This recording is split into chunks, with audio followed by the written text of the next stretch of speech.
Tahu aku mengidap kanker, ibu mertuaku memaksaku menceraikan putranya. Enyahlah kau, jangan mati di rumahku. Aku tersenyum sinis sambil menandatangani surat cerai, lalu diam-diam melakukan satu hal yang membuat seluruh keluarganya bangkrut dan hancur berantakan. Namaku Dewi Lestari. Tahun ini usiaku 41 tahun. Jika Anda bertanya, hari mana dalam hidupku yang paling membuatku mengerti betapa kejamnya hati manusia, aku akan menjawabnya tanpa perlu berpikir. Malam itu ketika aku melangkah masuk ke pintu rumah mertuaku sambil memegang hasil tes kanker, dan malam itu juga aku diusir mentah-mentah dari rumah oleh orang-orang yang pernah kubela mati-matian. Seolah aku adalah pembawa sial. Malam itu langit tidak hujan, tapi anginnya sangat dingin. Rasa dingin itu merayap menembus pakaian, meresap ke kulit, tapi tetap tidak sedingin tatapan mata orang-orang yang duduk di ruang tamu menungguku. Aku baru saja pulang dari rumah sakit. Di dalam tas, ada setumpuk kertas hasil laboratorium. Di kepalaku masih terngiang-ngiang suara dokter yang diucapkan perlahan, jelas, dan tanpa ampun. Dugaan kuat kanker. Kita perlu beberapa tes lagi untuk menentukan protokol pengobatan, tapi siapkan mental Anda. Aku duduk di lorong rumah sakit selama hampir 1 jam sebelum punya kekuatan untuk berdiri. Sepanjang perjalanan pulang, tanganku tak henti gemetar. Aku hanya berpikir sederhana. Apapun yang terjadi, setidaknya suamiku akan menjadi orang pertama tempatku bersandar. 10 tahun menjadi istri, 10 tahun menjadi menantu. Aku tidak berani berharap banyak, aku hanya berharap satu kalimat. Ada aku di sini, hanya satu kalimat itu saja. Tapi ketika aku baru melangkah masuk ke ruang tamu, yang menyambutku bukanlah kekhawatiran, apalagi kepedulian. Ibu mertuaku Ibu Suryani, duduk di tengah sofa dengan wajah sedingin es. Di sampingnya, suamiku Aditi menunduk dalam-dalam. Sementara adik iparku Rini bersandar di dinding, melipat tangan sambil menatapku dengan sorot mata antara penasaran dan merendahkan. Suasana di ruangan itu begitu berat hingga menyesakkan napas. Di atas meja, teko air panas masih mengepulkan uap. Tapi tak ada yang menawariku duduk, tak ada yang bertanya, aku dari mana saja baru pulang selarut ini. Aku melangkah masuk, kakiku terasa seberat batu. Belum sempat aku membuka mulut, Ibu Suryani sudah mengulurkan tangannya. Suaranya tajam. Apa isi tas itu? Aku terdiam beberapa detik, lalu mengeluarkan setumpuk kertas dan meletakkannya di meja. Aku bahkan belum tahu harus mulai dari mana, bagaimana mengatakannya agar tidak terlalu menyakitkan, tapi wanita itu sudah menyambarnya.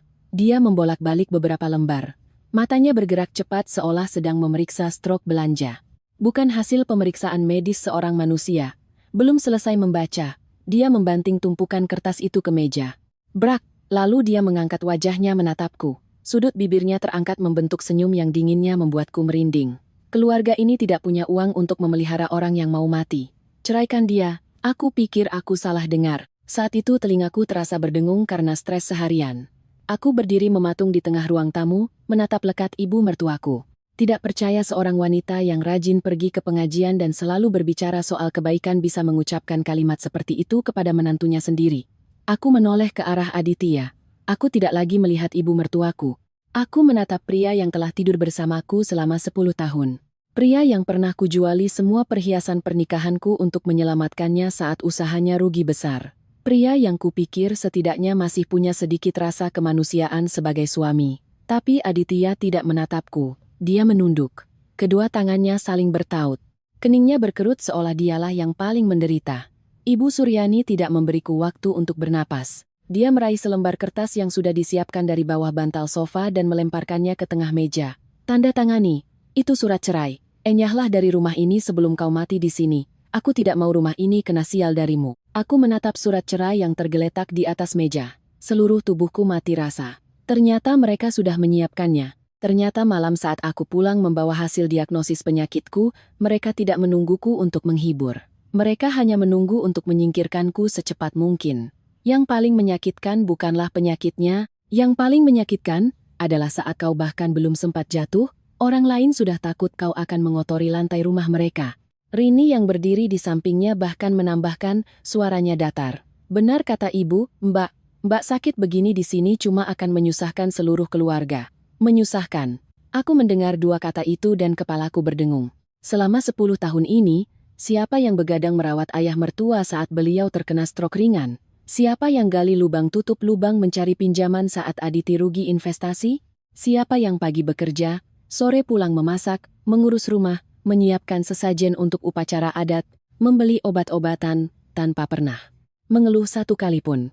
Tapi sekarang saat aku jatuh sakit, semua pengorbanan itu hanya dirangkum dalam dua kata, menyusahkan. Aku menatap Aditya sekali lagi. Kali ini aku bertanya langsung, suaraku tidak lagi gemetar, Mas tidak mau bilang apa-apa. Aditya akhirnya mengangkat kepala, tapi tatapannya tidak menunjukkan rasa sakit, tidak ada belas kasihan, apalagi penyesalan. Dia menghindari mataku sejenak, lalu berkata sangat pelan, sangat lirih, tapi setiap katanya menusuk hatiku lebih tajam dari pisau. Tanda tangani saja, Dek, kata ibu ada benarnya juga. Detik itu juga aku merasa ada sesuatu yang pecah berkeping-keping di dalam diriku. Bukan cinta itu sudah lama mati dan mungkin aku hanya tidak berani mengakuinya. Yang pecah saat itu adalah sisa ilusi terakhirku tentang apa yang disebut keluarga. Seluruh ruangan hening. 3 orang itu berdiri di sana menatapku, seolah menunggu apakah aku akan menangis, memohon, atau berlutut memelas. Mungkin mereka pikir seorang wanita yang baru tahu dirinya, tapi aku tidak menangis. Aku melangkah mendekati meja, mengambil pulpen. Tanganku masih dingin, tapi tidak lagi gemetar. Aku menunduk dan menandatangani namaku dengan tegas. Goresan tintanya rapi dan lurus, tidak ada jeda. Selesai menandatangani, aku meletakkan pulpen mengangkat kepala lalu tertawa sinis. Tawa dinginku membuat Ibu Suryani sedikit terkejut, tapi sedetik kemudian dia menyeringai penuh kemenangan. Tahu diri juga kau? Aku tidak menjawab. Aku hanya menatap satu persatu wajah di ruangan itu. Ibu mertua yang kejam, adik ipar yang sinis, dan suami yang begitu pengecut hingga tak berani menatap lurus ke arah istrinya yang memegang hasil tes kanker di tangan. Tak satu pun dari mereka tahu bahwa sebelum meletakkan pulpen itu, aku sudah sempat melakukan satu hal. Hanya satu hal kecil sangat sunyi. Tapi beberapa bulan kemudian, hal itulah yang membuat seluruh keluarga mereka kehilangan rumah, uang, harga diri, dan topeng keluarga baik-baik yang selama ini mereka jaga. Saat itu, sambil menutup resleting tasku, aku hanya berpikir satu hal. Kalian ingin aku enyah dari rumah ini? Boleh saja, tapi harga yang harus kalian bayar tidak akan pernah bisa kalian bayangkan. Tapi agar bapak, ibu, dan saudara-saudari sekalian mengerti mengapa aku bisa dengan begitu tenang menandatangani surat cerai malam itu, aku harus menceritakannya dari awal. Dari saat pernikahan ini masih terlihat baik-baik saja, sangat damai, sangat mirip sebuah rumah tangga yang jika dilihat dari luar, semua orang akan mengira kami sangat bahagia. Namaku Dewi Lestari. Dulu aku bekerja sebagai kepala akuntan di sebuah perusahaan konstruksi swasta di Jakarta. Pekerjaanku sibuk, penuh tekanan, tapi stabil. Aku terbiasa dengan angka, tabel, dan laporan pemasukan pengeluaran yang jelas. Mungkin karena itu, selama bertahun-tahun kemudian aku naif berpikir bahwa selama aku hidup lurus, transparan, dan tidak melakukan kesalahan, hati manusia pun akan sejelas buku kas. Tapi ternyata manusia adalah makhluk yang paling rumit di dunia. Terlihat sederhana, tapi semakin lama kau hidup bersamanya, semakin kau tidak bisa memahaminya. Aku bertemu Aditya saat perusahaanku bekerja sama dengan perusahaannya dalam sebuah proyek besar. Waktu itu Aditi seorang manajer bisnis, bicaranya lembut, selalu tampak tenang, dan tahu sopan santun. Saat awal kenal, dia bukan tipe pria yang terlalu flamboyan, tapi sangat pandai menunjukkan perhatian. Aku batuk sekali saja dia perhatikan, aku lembur. Dia proaktif mengirim pesan bertanya, sudah makan atau belum? Pernah sekali aku demam, dia bahkan membelikan bubur ayam dan mengantarkannya sampai ke gerbang kantorku. Hal-hal kecil seperti itu, bagi seorang wanita karir yang lelah sepertiku, lebih mudah menyentuh hati daripada bunga atau hadiah mahal. Kami berpacaran hampir 2 tahun lalu menikah. Waktu itu aku tulus berpikir telah memilih orang yang tepat. Aditya tidak kaya raya juga tidak terlalu istimewa. Tapi aku percaya dia orang baik, tahu diri dan yang terpenting tahu cara menyayangi istri. Aku pernah berpikir pernikahan tidak perlu gemerlap. Cukup 2 orang sehati bekerja sama membangun masa depan dan saling menjaga itu sudah cukup. Setelah menikah aku tinggal bersama keluarga suami. Keluarga suamiku tidak besar. Hanya ada ibu mertua Ibu Suryani, adik perempuan suami Rini dan kami berdua. Ayah mertuaku sudah lama meninggal. Jadi di rumah itu semua keputusan besar dan kecil hampir selalu bergantung pada kehendak Ibu Suryani. Di lingkungan sekitar, beliau terkenal sebagai wanita yang cerdik, banyak bicara, suka mengamati, dan sedikit gila hormat. Orang-orang menyapanya dengan senyum ramah, tapi siapapun yang tinggal dekat dengannya tahu wataknya sangat tajam, terutama pada menantu. Sementara Rini, adik Aditya, beberapa tahun lebih muda dariku, belum menikah, belum banyak pengalaman hidup, tapi sifatnya sudah sinis dan suka mengkritik. Mulutnya lebih cepat dari otaknya. Seringkali saat aku sedang melakukan sesuatu, dia lewat dan melontarkan kalimat yang seolah bercanda tapi menusuk tepat di ulu hati. Saat itu aku masih menenangkan diri. Dia masih muda, masih naif. Aku sebagai kakak ipar mengalah sedikit demi kedamaian rumah. Hari-hari pertama menjadi menantu. Aku benar-benar berusaha sekuat tenaga. Aku bekerja seharian. Tapi setiap pagi aku bangun lebih awal untuk memasak sarapan. Lalu buru-buru membereskan rumah sebelum berangkat kerja. Sore harinya, setelah apapun aku langsung masuk ke dapur. Akhir pekan kuhabiskan untuk mencuci, membersihkan, dan menata ulang setiap sudut rumah. Aku tidak pernah menganggap pekerjaan rumah sebagai sesuatu yang rendah atau merugikan. Karena aku percaya sebagai istri dan menantu, ikut andil merawat rumah adalah hal yang semestinya. Namun di mata Ibu Suryani, semua yang kulakukan seolah tidak pernah cukup. Hari ini dia mengeluh masakanku keasinan. Besok dia bilang caraku menata bunga di vas terlihat norak. Pernah sebulan aku membelikannya sekotak suplemen kesehatan. Dia memegangnya, mengamatinya, lalu nyeletuk. Menantu zaman sekarang cuma pintar menghabiskan uang. Dikira dengan membelikan hadiah kecil begini sudah jadi berbakti. Aku hanya bisa tersenyum kecut mendengarnya. Hati ini sakit, tapi aku tetap berpikir mungkin beliau memang orangnya perfeksionis. Asal aku tetap hidup baik-baik, lama-lama beliau pasti mengerti. Aku ingat suatu masa karierku menanjak cukup baik. Karena sudah lama bekerja dan teliti, pendapatanku stabil dan sedikit lebih tinggi dari Aditya. Aku tidak pernah menjadikannya alasan untuk merasa lebih unggul atau membanding-bandingkan dengan suami. Sebaliknya, aku selalu menjaga perasaannya agar dia tidak minder.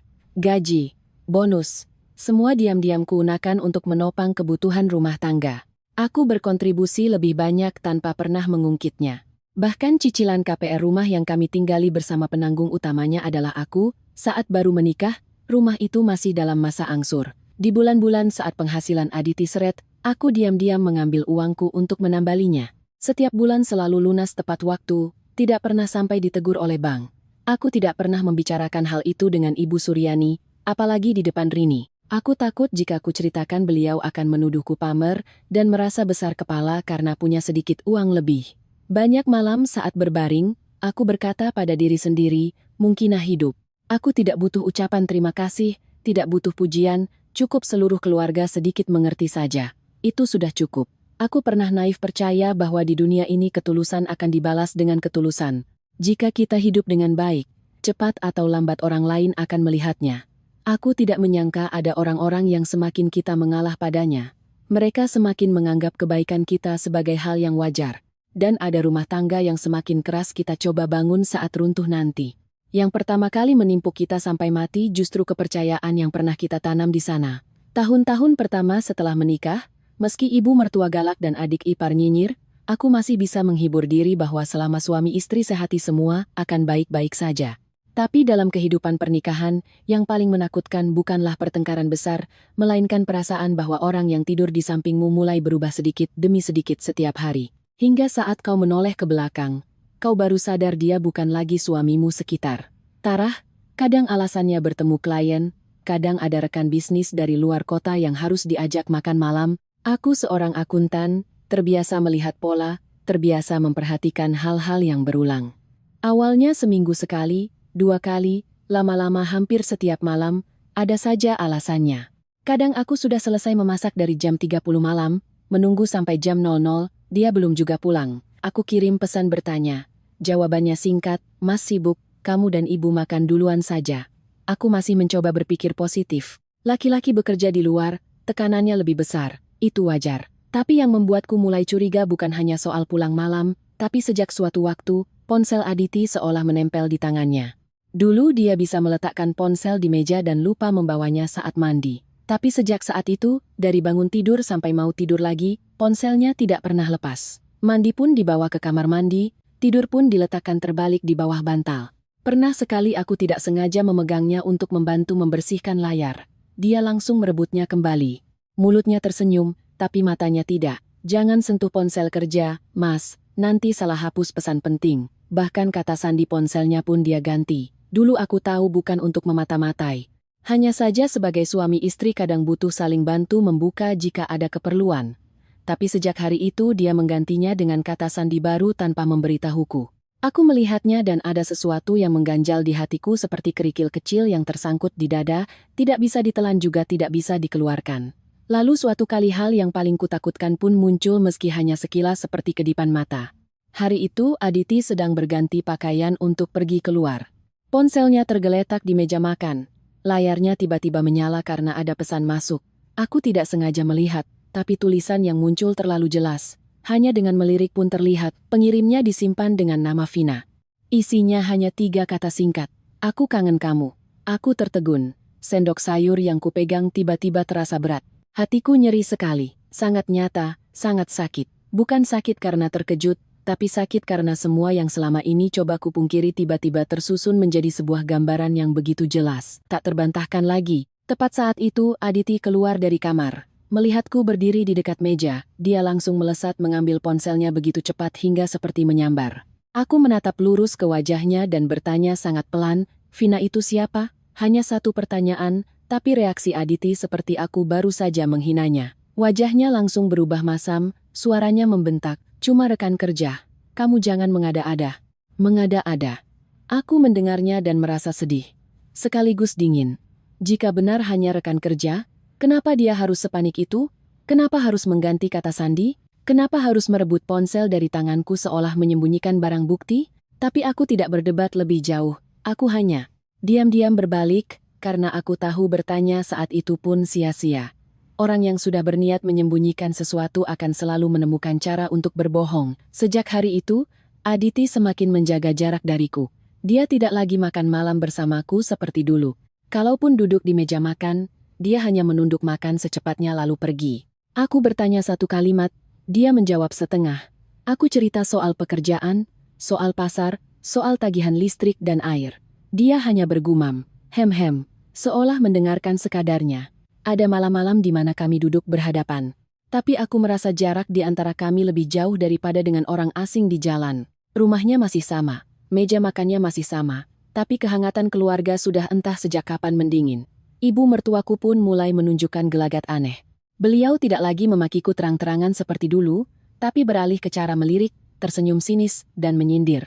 Suatu hari beliau menatapku dari atas sampai bawah, lalu melontarkan kalimat yang seolah tak bertujuan. "Perempuan kalau tidak bisa jaga suami, ya jangan salahkan siapa-siapa." Aku mendengarnya dan punggungku terasa dingin, tapi aku tetap berusaha sabar. Aku belum punya bukti yang jelas. Aku tidak mau hanya karena beberapa kecurigaan. Aku membuat keluargaku sendiri berantakan. Hingga suatu siang, aku pulang kerja lebih awal dari biasanya karena di kantor ada pemadaman listrik untuk perawatan jaringan. Begitu masuk ke dapur, aku mendengar suara ibu mertuaku dan Rini sedang mengobrol di dalam. Mungkin mereka tidak tahu aku sudah pulang, jadi bicaranya sangat lepas. Suara Ibu Suryani terdengar penuh kemenangan, "Anakku sudah dapat yang lain. Perempuan ini cepat atau lambat pasti akan ditendang." Aku berdiri mematung di pintu dapur, tangan yang memegang kunci gemetar hebat. Seluruh tubuhku terasa panas lalu dingin. Ternyata bukan hanya aku yang curiga. Ternyata ibu mertuaku tahu dan dia tahu bukan untuk menghentikan putranya, bukan untuk mengasihani menantunya, melainkan untuk duduk manis menunggu hari di mana aku diusir dari rumah seolah menonton drama. Aku tidak masuk. Aku berbalik perlahan, berpura-pura tidak mendengar apa-apa. Tapi sejak saat itu, hatiku terasa begitu berat. Aku tahu ada sesuatu yang sedang membusuk di bawah kakiku, hanya saja belum benar-benar runtuh. Lalu kesempatan untuk melihat semuanya dengan jelas pun datang. Suatu malam, Aditya bilang harus pergi perjalanan dinas 3 hari bersama kantor. Suaranya datar seperti biasa. Dia berkemas sangat cepat. Tak lupa berpesan agar aku tidak meneleponnya larut malam karena pergi bersama atasan. Tidak enak. Jika ini adalah masa lalu, mungkin aku masih akan percaya. Tapi setelah semua yang kulihat, aku tidak bisa lagi memaksakan diri untuk buta. Pagi harinya, dengan alasan membantu suami karena dia lupa suatu informasi, aku menelepon hotel yang biasa dipesan oleh kantornya saat ada perjalanan dinas. Aku menyebutkan nama Aditi tanggal cek dan hati-hati menambahkan bahwa biasanya dari perusahaannya memesan secara rombongan. Orang di seberang telepon memeriksa sejenak lalu menjawab dengan sangat sopan, "Mohon maaf Bu, tidak ada tamu atas nama tersebut dalam daftar kami." Aku duduk diam, tangan menggenggam ponsel begitu erat hingga kesemutan. Aku bertanya sekali lagi.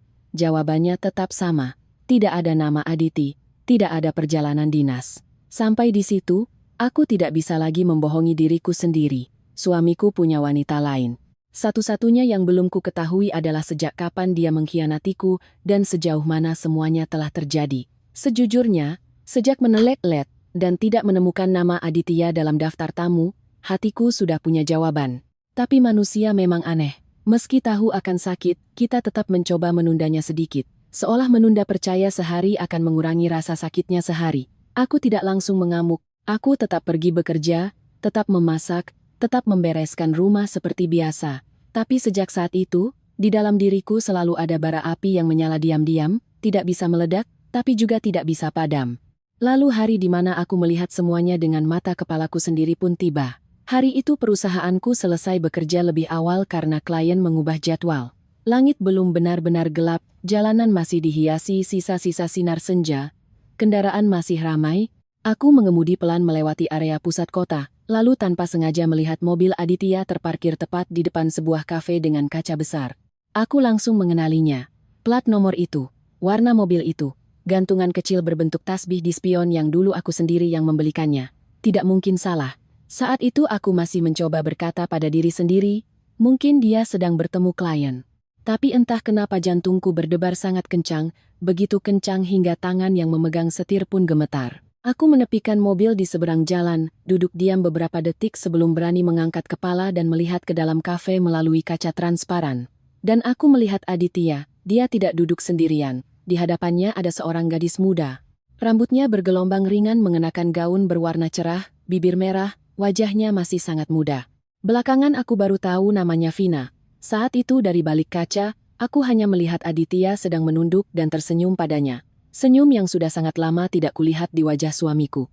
Bukan senyum basa-basi di depan umum, bukan senyum kaku saat di rumah bersamaku, melainkan senyum yang lembut, melunak, penuh perhatian, dan sedikit memanjakan. Ada satu momen, Vina mengulurkan tangan untuk merapikan lengan ke meja Aditya. Dia tidak menghindar, bahkan balas menyentuh tangan gadis itu. Dua tangan mereka bersentuhan dengan sangat alami, sangat akrab, tanpa ada sedikit pun kecanggungan orang yang baru kenal. Aku berdiri di luar dan merasa seolah ada yang meremas jantungku, benar-benar sesak hingga tidak bisa bernapas. Semua kecurigaan, semua firasat, semua hal yang coba kutekan selama berbulan-bulan kini terhampar begitu jelas di depan mata.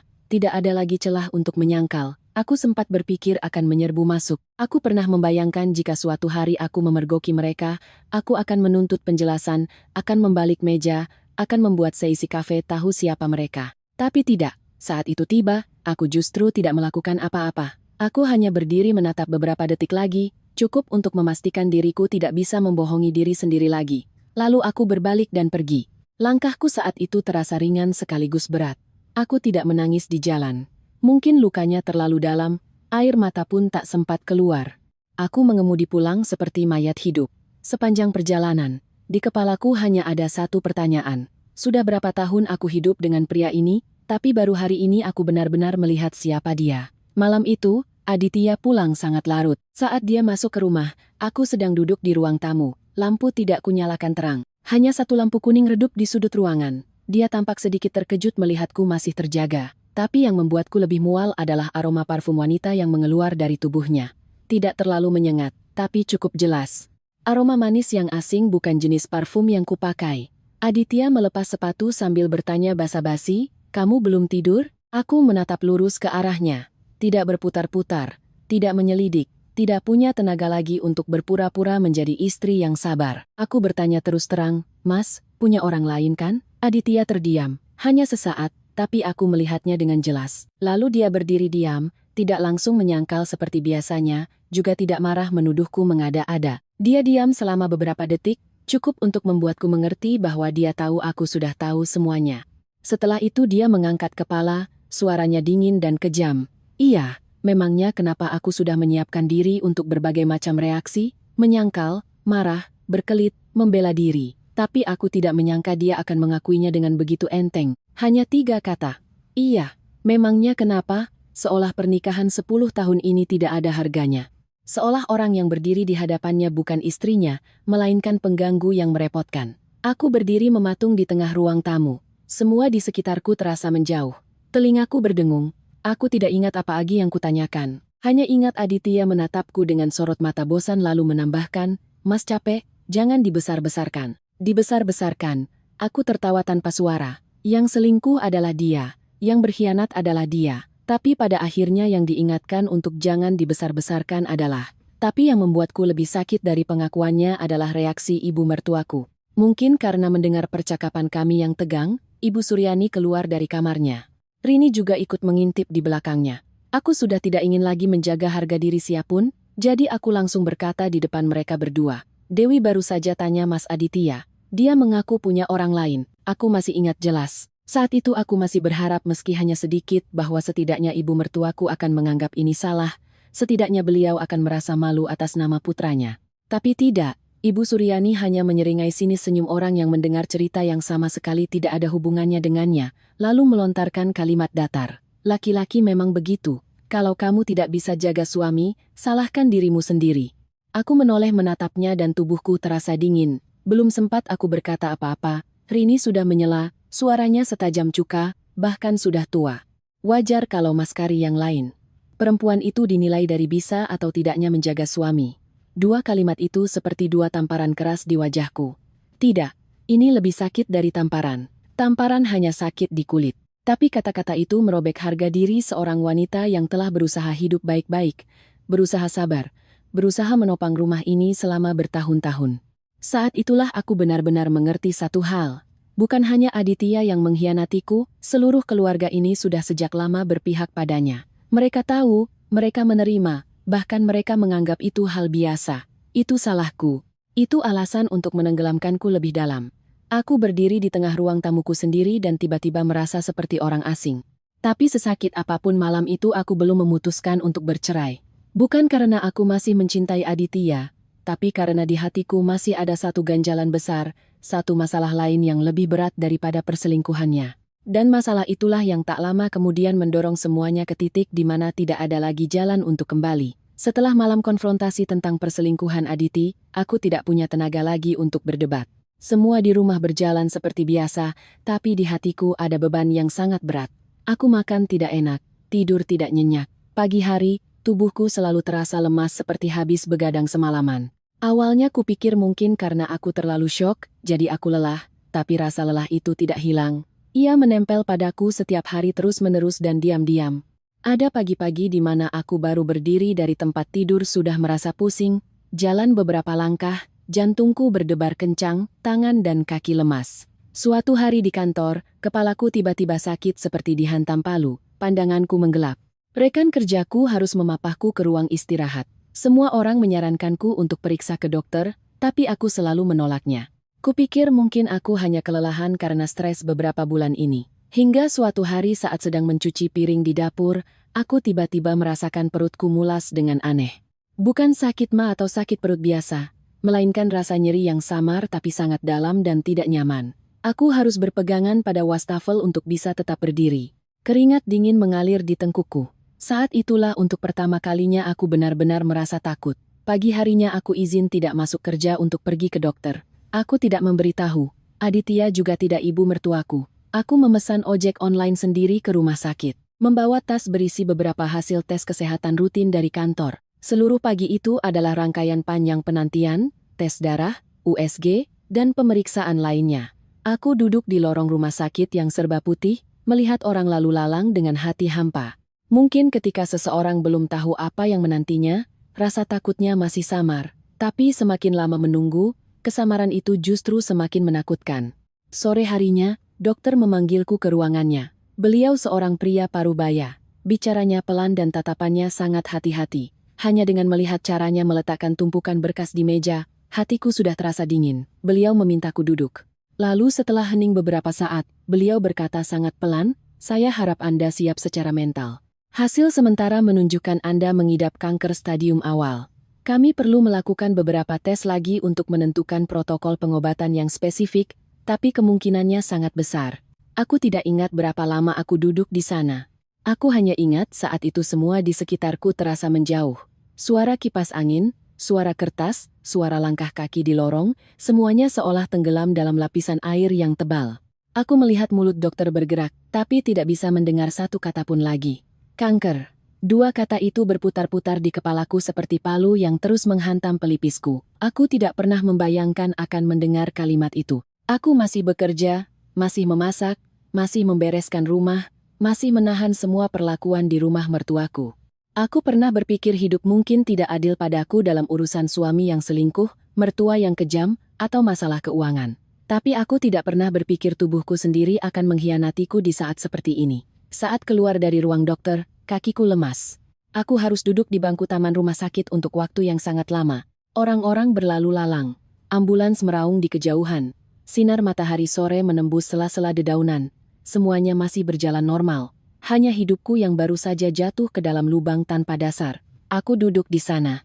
Kedua tangan memeluk erat tas berisi berkas medis. Pikiranku kosong. Tidak bisa menangis juga tidak tahu harus menelepon siapa lebih dulu. Lalu akhirnya aku teringat Aditi. Bagaimanapun juga dia masih suamiku. 10 tahun menikah.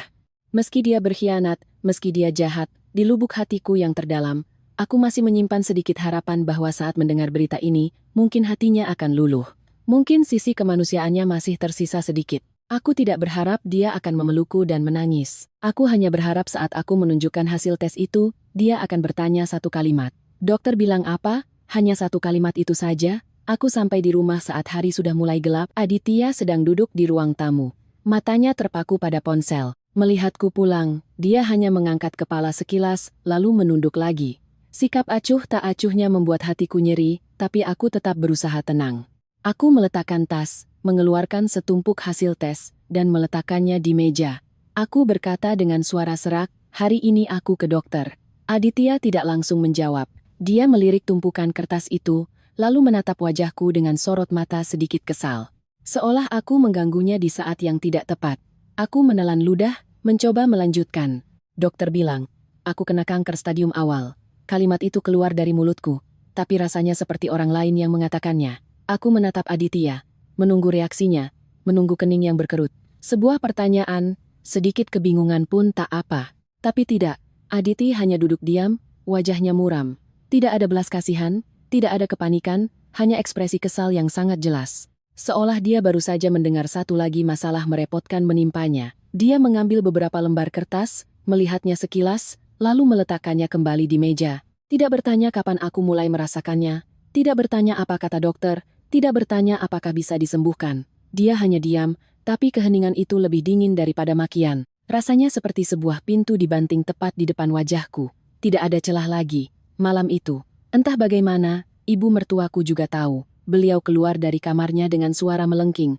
Ku dengar kau kena kanker. Belum sempat aku menjawab, beliau sudah melotot. Memukul meja dengan keras, kanker.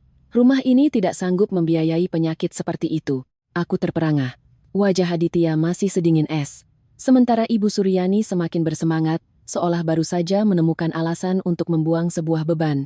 Ceraikan dia sekarang juga.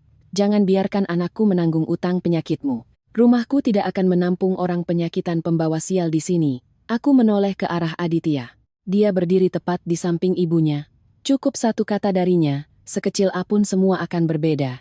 Tapi dia tidak berkata apa-apa. Dia diam saja, membiarkan ibunya menghina istrinya di depannya, membiarkanku memegang hasil tes, seperti memegang vonis mati. Keheningannya saat itu adalah persetujuan yang paling jelas. Aku menatap dua orang itu, yang satu suamiku, yang satu ibu mertuaku. Dan untuk pertama kalinya, aku benar-benar sadar selama 10 tahun ini, aku telah hidup dengan orang-orang yang lebih tidak berperasaan daripada orang asing di jalan. Orang asing melihat orang sakit masih akan bertanya. Sedangkan mereka hal pertama yang mereka pikirkan adalah bagaimana cara menyingkirkanku secepatnya. Anehnya saat itu aku tidak menangis. Mungkin karena rasa sakitnya sudah melampaui air mata. Aku hanya diam-diam menunduk, mengumpulkan kembali tumpukan hasil tes, merapikannya. Di kepalaku saat itu bukan lagi kepanikan, melainkan sebuah pikiran yang sangat jernih. Aku tidak bisa tinggal di sini lagi. Bahkan sedetik pun aku harus pergi. Tapi sebelum memutuskan langkah selanjutnya, aku hanya teringat satu orang. Ibuku. Aku tidak langsung pulang ke rumah ibuku malam itu. Aku masih duduk termenung di sebuah sudut lorong rumah sakit untuk waktu yang sangat lama. Seperti orang kehilangan jiwa. Baru setelah langit benar-benar gelap, di kepalaku hanya terngiang kata-kata dingin ibu mertuaku, kebisuan kejam Aditi, dan bayangan surat cerai yang tergeletak di meja. Aku baru sadar bahwa aku tidak punya pilihan lain. Malam itu, aku kembali ke rumah mertuaku sekali lagi. Bukan untuk memohon, bukan untuk mengemis. Aku kembali hanya untuk menandatangani surat itu. Selesai menandatanganinya, aku diam-diam mengemas beberapa setel pakaian, memasukkan hasil tes dan surat cerai ke dalam tasku, lalu menarik pintu dan keluar. Tidak ada yang menahan, tidak ada yang bertanya aku akan kemana di tengah malam. Ibu Suryani duduk tak bergeming di kursinya, wajahnya dingin. Rini bersandar di pintu kamar menatapku, bibirnya melengkung seolah baru saja berhasil mencabut duri. Sedangkan Aditi hanya memalingkan wajahnya. Aku melangkah keluar dari rumah itu tanpa menangis. Bukan karena aku kuat, tapi karena saat itu aku sudah terlalu sakit hingga air mata tak ada artinya lagi. Jalan pulang ke rumah ibuku malam itu sangat sepi. Angin menerpa wajahku, dinginnya menusuk. Aku duduk di motor ojek online memeluk tasku erat-erat seolah memeluk sisa-sisa terakhir hidupku. Di dalam tas hanya ada beberapa setel pakaian, hasil tes kanker, dan surat cerai yang tintanya belum kering. Hanya sedikit barang, tapi kenapa rasanya seberat seluruh perjalanan hidup? Rumah ibuku berada di sebuah gang kecil yang tenang. Saat aku mengetuk pintu, ibuku Ibu Hartati membukanya hampir seketika. Seolah beliau belum tidur atau mungkin firasat seorang ibu telah membuatnya gelisah sepanjang malam.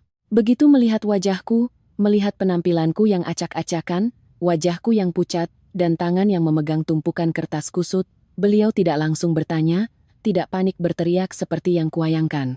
Beliau hanya terdiam sejenak, lalu menarikku masuk, menutup pintu, dan berkata sangat pelan, "Duduk dulu, nak, minum air dulu. Selama masih bisa bernapas, semua masih bisa diatur." Kalimat itu membuat hidungku perih. Sejak memegang hasil tes kanker sejak memegang hasil tes kanker hingga diusir dari rumah mertua, itu adalah kalimat pertama yang membuatku merasa masih menjadi manusia, masih punya tempat untuk duduk sebagai orang yang sedang terluka. Aku memegang gelas, tapi tanganku terlalu gemetar. Airnya tumpah ke punggung tanganku. Ibuku duduk di hadapanku, tidak mendesak, tidak menyela. Beliau hanya menatapku, tatapannya penuh kasih sayang sekaligus ketegasan. Dan aku pun mulai bercerita, aku ceritakan semuanya. Dari perselingkuhan Aditya, saat aku melihatnya duduk dengan Vina di kafe, hingga ibu mertuaku yang tahu, tapi menganggapnya biasa saja. Lalu sampai hari ini, hari di mana aku pulang membawa hasil tes kanker dan diusir dari rumah seperti barang rusak. Aku bercerita dan suaraku pecah. Ada saatnya kupikir aku akan menangis meraung-raung, tapi air mata justru tertahan di tenggorokan. Ibuku mendengarkan semuanya tanpa memotong sekalipun. Baru setelah aku selesai, beliau meletakkan cangkirnya dengan keras di meja. Wajahnya mengeras. Aku pikir beliau akan memelukku dan menangis, akan memaki Aditya dan keluarganya sebagai orang-orang tak punya hati. Tapi tidak. Beliau hanya bertanya satu kalimat, sangat pelan tapi tajam. Lalu berkas pinjaman rumah, jadwal pembayaran, dan buku tabungan bank. Sekarang siapa yang pegang? Aku langsung mengangkat kepala menatap ibuku. Pertanyaan itu seperti sambar air dingin yang disiramkan ke kepalaku. Karena memang benar selama 2 tahun terakhir seluruh urusan pinjaman terkait rumah itu ada di tanganku. Aditya memang ikut menandatangani sebagai peminjam bersama. Tapi sejak masalah itu terjadi, yang menghitung, yang memutar uang, yang memantau bunga setiap bulan, yang berurusan dengan bank, yang meminta perpanjangan waktu, yang mengumpulkan dana dari berbagai sumber untuk menambal sulam, semuanya adalah aku. 2 tahun lalu, Aditya termakan bujukan teman-temannya dan terjun ke dunia saham. Awalnya untung sedikit, dia pikir dia punya bakat menjadi kaya. Dia mulai berutang lebih banyak, menanamkan lebih banyak modal. Lalu saat pasar berbalik arah, dia rugi besar. Dari uang tabungan, uang pinjaman, hingga pinjaman online, semua terkubur di sana. Aku masih ingat jelas malam saat dia duduk lunglai di lantai. Wajahnya pucat pasi berkata jika tidak ada uang untuk menutupi kerugiannya segera habislah dia. Ibu Suryani malam itu menangis memukul-mukul dada lalu berbalik menekanku. Selamatkan suamimu nak. Kalau bukan sekarang, kapan lagi suami istri saling menopang? Maka dengan berat hati aku setuju untuk menggadaikan sertifikat rumah demi menutupi kerugian itu. Aku menggunakan tabunganku, bonusku, bahkan perhiasan pernikahanku pun diam-diam kujual. Aku begadang berhari-hari untuk menghitung jadwal pembayaran, untuk bernegosiasi, untuk menjaga agar rumah itu tidak disita. Di mulut keluarga mertuaku mengucapkan terima kasih sekadarnya, tapi di dalam hati mereka menganggap itu adalah kewajibanku. Mendengar ceritaku sampai di situ, ibuku berkata dengan suara tertahan. Setiap katanya seperti digertakkan. Sudah jelas sekarang. Mereka mengusirmu bukan karena sudah tidak cinta. Mereka pikir dengan menyingkirkanmu, mereka tetap bisa mempertahankan otak yang bisa menghitung utang dan tangan yang bisa memutar uang. Aku duduk terdiam pahit. Semakin kupikirkan, semakin aku merasa ibuku benar, di mata mereka. Mungkin aku hanyalah sesuatu yang menyebalkan sekaligus berguna. Saat sehat, aku disuruh menanggung beban. Saat sakit, mereka ingin membuangku seperti sampah. Tapi lebih jauh lagi, mereka masih berpikir aku akan karena malu, karena lemah, karena masih ada sedikit sisa perasaan, diam-diam akan tetap membantu mereka seperti sebelumnya. Ibuku menatapku lama lalu berkata dengan suara yang lebih dalam, "Jangan mengamuk, jangan buka semua kartumu sekarang. Justru di saat seperti ini, biarkan mereka berpikir kau sudah lemah, sudah pasrah, sudah tidak punya jalan lain. Kalau mereka lengah, mereka sendiri yang akan menyeret seluruh keluarganya ke dalam lubang." Aku diam mendengarkan setiap katanya. Beliau melanjutkan singkat dan tegas. "Hal pertama yang harus kau lakukan, salin semua berkas. Berkas pinjaman, jadwal pembayaran, pesan-pesan saat dia memohon uang padamu, saat-saat ibu mertuamu memaksamu membayar bunga, simpan baik-baik. Jangan berdebat, jangan menangis. Cukup tarik tanganmu di saat yang tepat. Orang seperti mereka tanpa ada kau yang menopang, sudah cukup untuk menghancurkan keluarganya sendiri." Malam itu, untuk pertama kalinya sejak melangkah keluar dari rumah mertua, aku tidak lagi merasa hanya sebagai seorang wanita yang dikhianati, dibuang, dan terpojok oleh penyakit. Aku mulai melihat dengan jelas satu hal. Permainan ini belum berakhir. Ia baru saja mulai berbalik arah. Pagi harinya, aku bangun sangat pagi di rumah ibuku. Sebenarnya lebih tepatnya aku tidak tidur sama sekali semalaman. Aku berbaring di tempat tidur lamaku sejak gadis. Mata terbuka menatap langit-langit. Mendengarkan detak jam dan suara ibuku yang bergerak pelan di kamar sebelah, tubuhku sangat lelah. Kepala terasa berat, tapi pikiranku anehnya sangat jernih. Mungkin ketika seseorang sudah didorong ke titik terendah, mereka tidak punya hak lagi untuk menjadi lemah. Aku memegang ponselku lama, menatap nama Aditya di layar dengan perasaan dingin. Lalu aku mengirim satu pesan sangat singkat. "Aku sudah tanda tangan. Tenang saja, aku tidak akan mengganggu keluarga Mas lagi." Aku sengaja mengirimnya dengan nada yang sangat lelah, sangat pasrah. Aku ingin dia percaya bahwa aku sudah benar-benar hancur, sudah menerima takdir, dan tidak punya kekuatan lagi untuk berdebat atau menuntut apapun. Benar saja, kurang dari 1 menit, Aditya langsung membalas. "Istirahatlah. Kalau butuh uang untuk biaya rumah sakit, nanti Mas lihat." Aku membaca pesan itu dan tertawa, tapi tawa tanpa suara. Orang yang baru saja diam melihat ibunya mengusir istrinya yang sakit kanker, sekarang berlagak baik hati. Berperan sebagai suami yang masih punya sedikit perasaan. Perhatian semacam itu lebih membuatku mual daripada kata-kata kasarnya. Tapi aku tidak berkata apa-apa. Aku hanya membalas satu kata. Iya, satu kata saja. Cukup untuk membuatnya berpikir aku sudah melunak. Cukup untuk membuat seluruh keluarganya percaya bahwa aku bukan lagi ancaman. Yang kubutuhkan saat itu bukanlah memenangkan perdebatan lewat beberapa pesan, melainkan kelengahan mereka. Sementara itu, aku mulai melakukan persis seperti yang disarankan ibuku melalui seorang kenalan yang bekerja di bank. Aku tahu bahwa pinjaman dengan agunan rumah kami hanya tinggal beberapa minggu lagi menuju jatuh tempo restrukturisasi kredit. Jika tidak ada suntikan dana segar, status pinjaman akan turun kelas menjadi kredit bermasalah. Saat itu, semuanya tidak akan bisa lagi diselesaikan dengan meminta penundaan beberapa hari seperti sebelumnya. Sekali statusnya berubah, bank akan bertindak sangat cepat, sangat dingin, dan sangat sesuai prosedur. Aku tahu itu lebih baik dari siapapun. Karena selama 2 tahun ini setiap kali mendekati jatuh tempo yang bernegosiasi, yang menyajikan rencana pembayaran, yang mengumpulkan slip gaji dan rekening koran, yang memohon, dan yang duduk berjam-jam menjelaskan kepada pihak bank mengapa kami butuh waktu tambahan adalah aku. Sedangkan Aditi, dia hanya pandai menandatangani dan berjanji-berjanji lalu membiarkanku pontang-panting sendirian. Kali ini aku benar-benar menarik tanganku. Aku tidak lagi menelepon klien-klien lama yang dulu baik padaku dan mau memberikan uang muka untuk menutupi bunga. Aku berhenti menghubungi beberapa kenalan yang pernah membantuku meminjam uang jangka pendek. Aku juga tidak mengirimkan proposal rencana pembayaran apapun lagi. Dan yang terpenting aku tidak memberitahu keluarga mertuaku sedikitpun bahwa tanggal jatuh tempo sudah semakin dekat. Semua yang kulakukan sangat sunyi. Aku tidak merusak, aku juga tidak menjebak. Aku hanya berhenti menjadi tiang penyangga bagi mereka. Di sisi lain, keluarga mertuaku justru mengira mereka baru saja melepaskan sebuah beban. Seorang kenalan di lingkungan lama meneleponku, suaranya terdengar jengkel. Katanya beberapa hari ini, Ibu Suryani terus-menerus pamer ke tetangga bahwa dia sudah berhasil mengusir perempuan penyakitan dari rumahnya. Sekarang rumahku jadi ringan, katanya. Mendengar kata ringan, aku tidak lagi merasa sakit, justru merasa lucu. Dia tidak tahu beban yang sebenarnya bukanlah aku.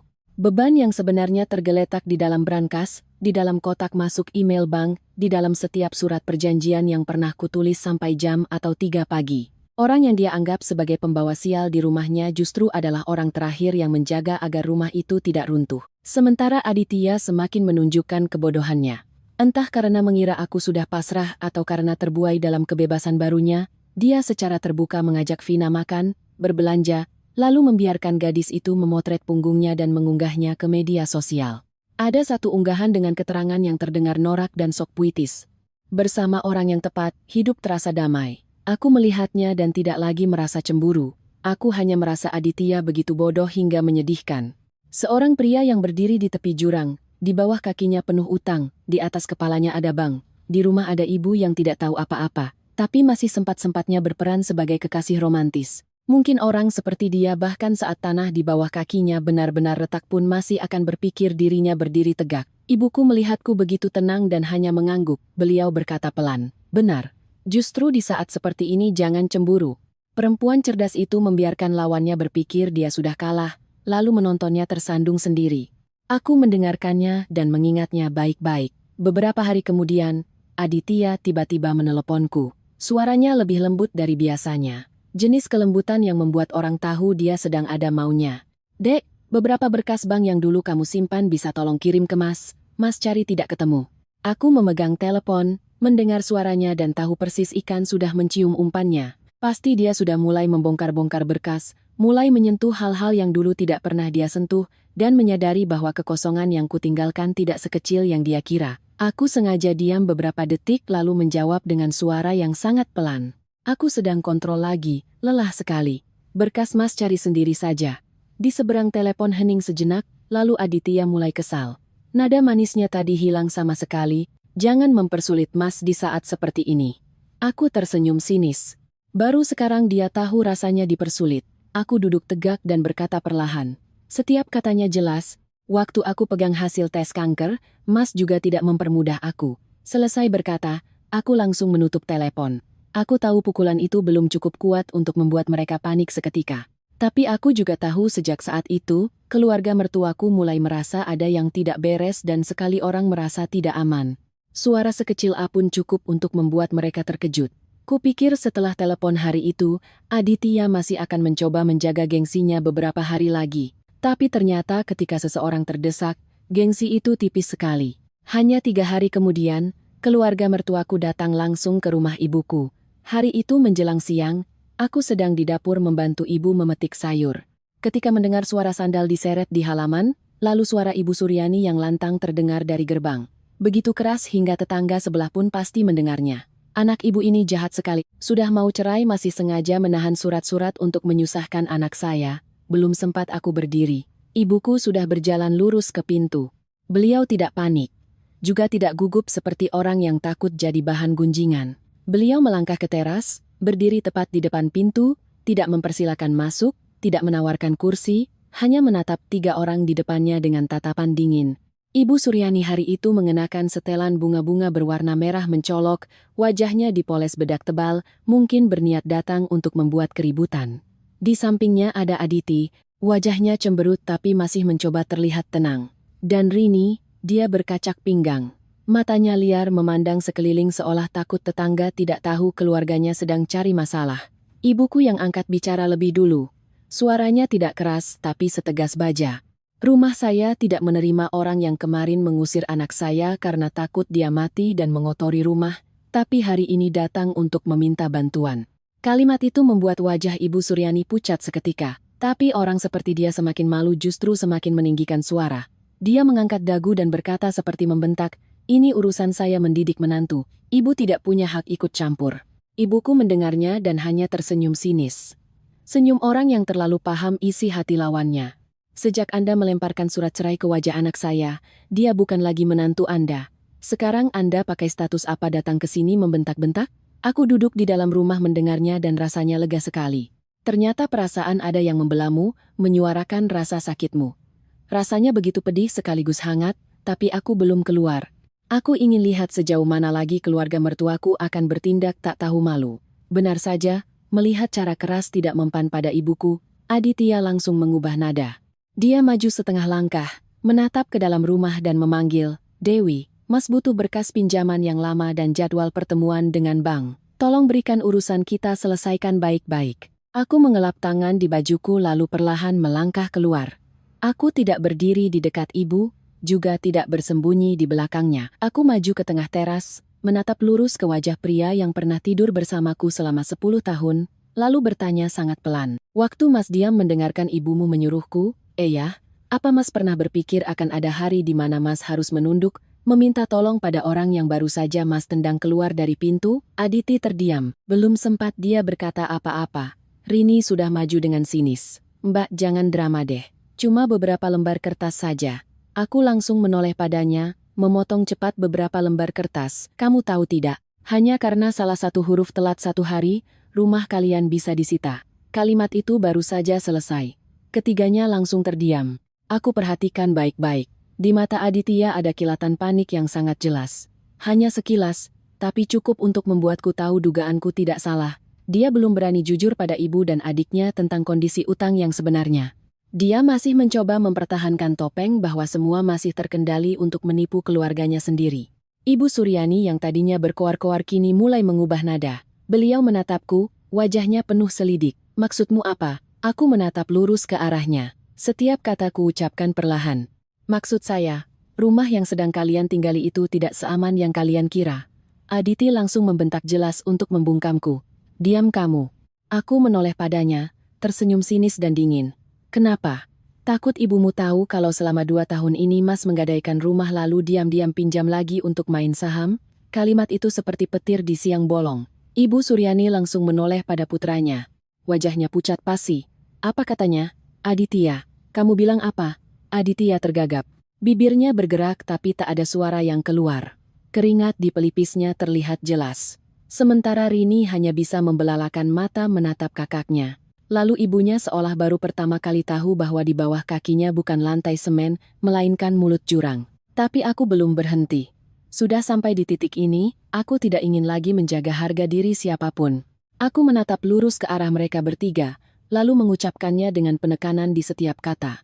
2 tahun ini, kalau bukan karena saya yang pontang-panting membayar bunga, memutar uang, dan memohon ke sana kemari untuk menunda utang, rumah itu sudah lama dipasangi plang dijual oleh bank.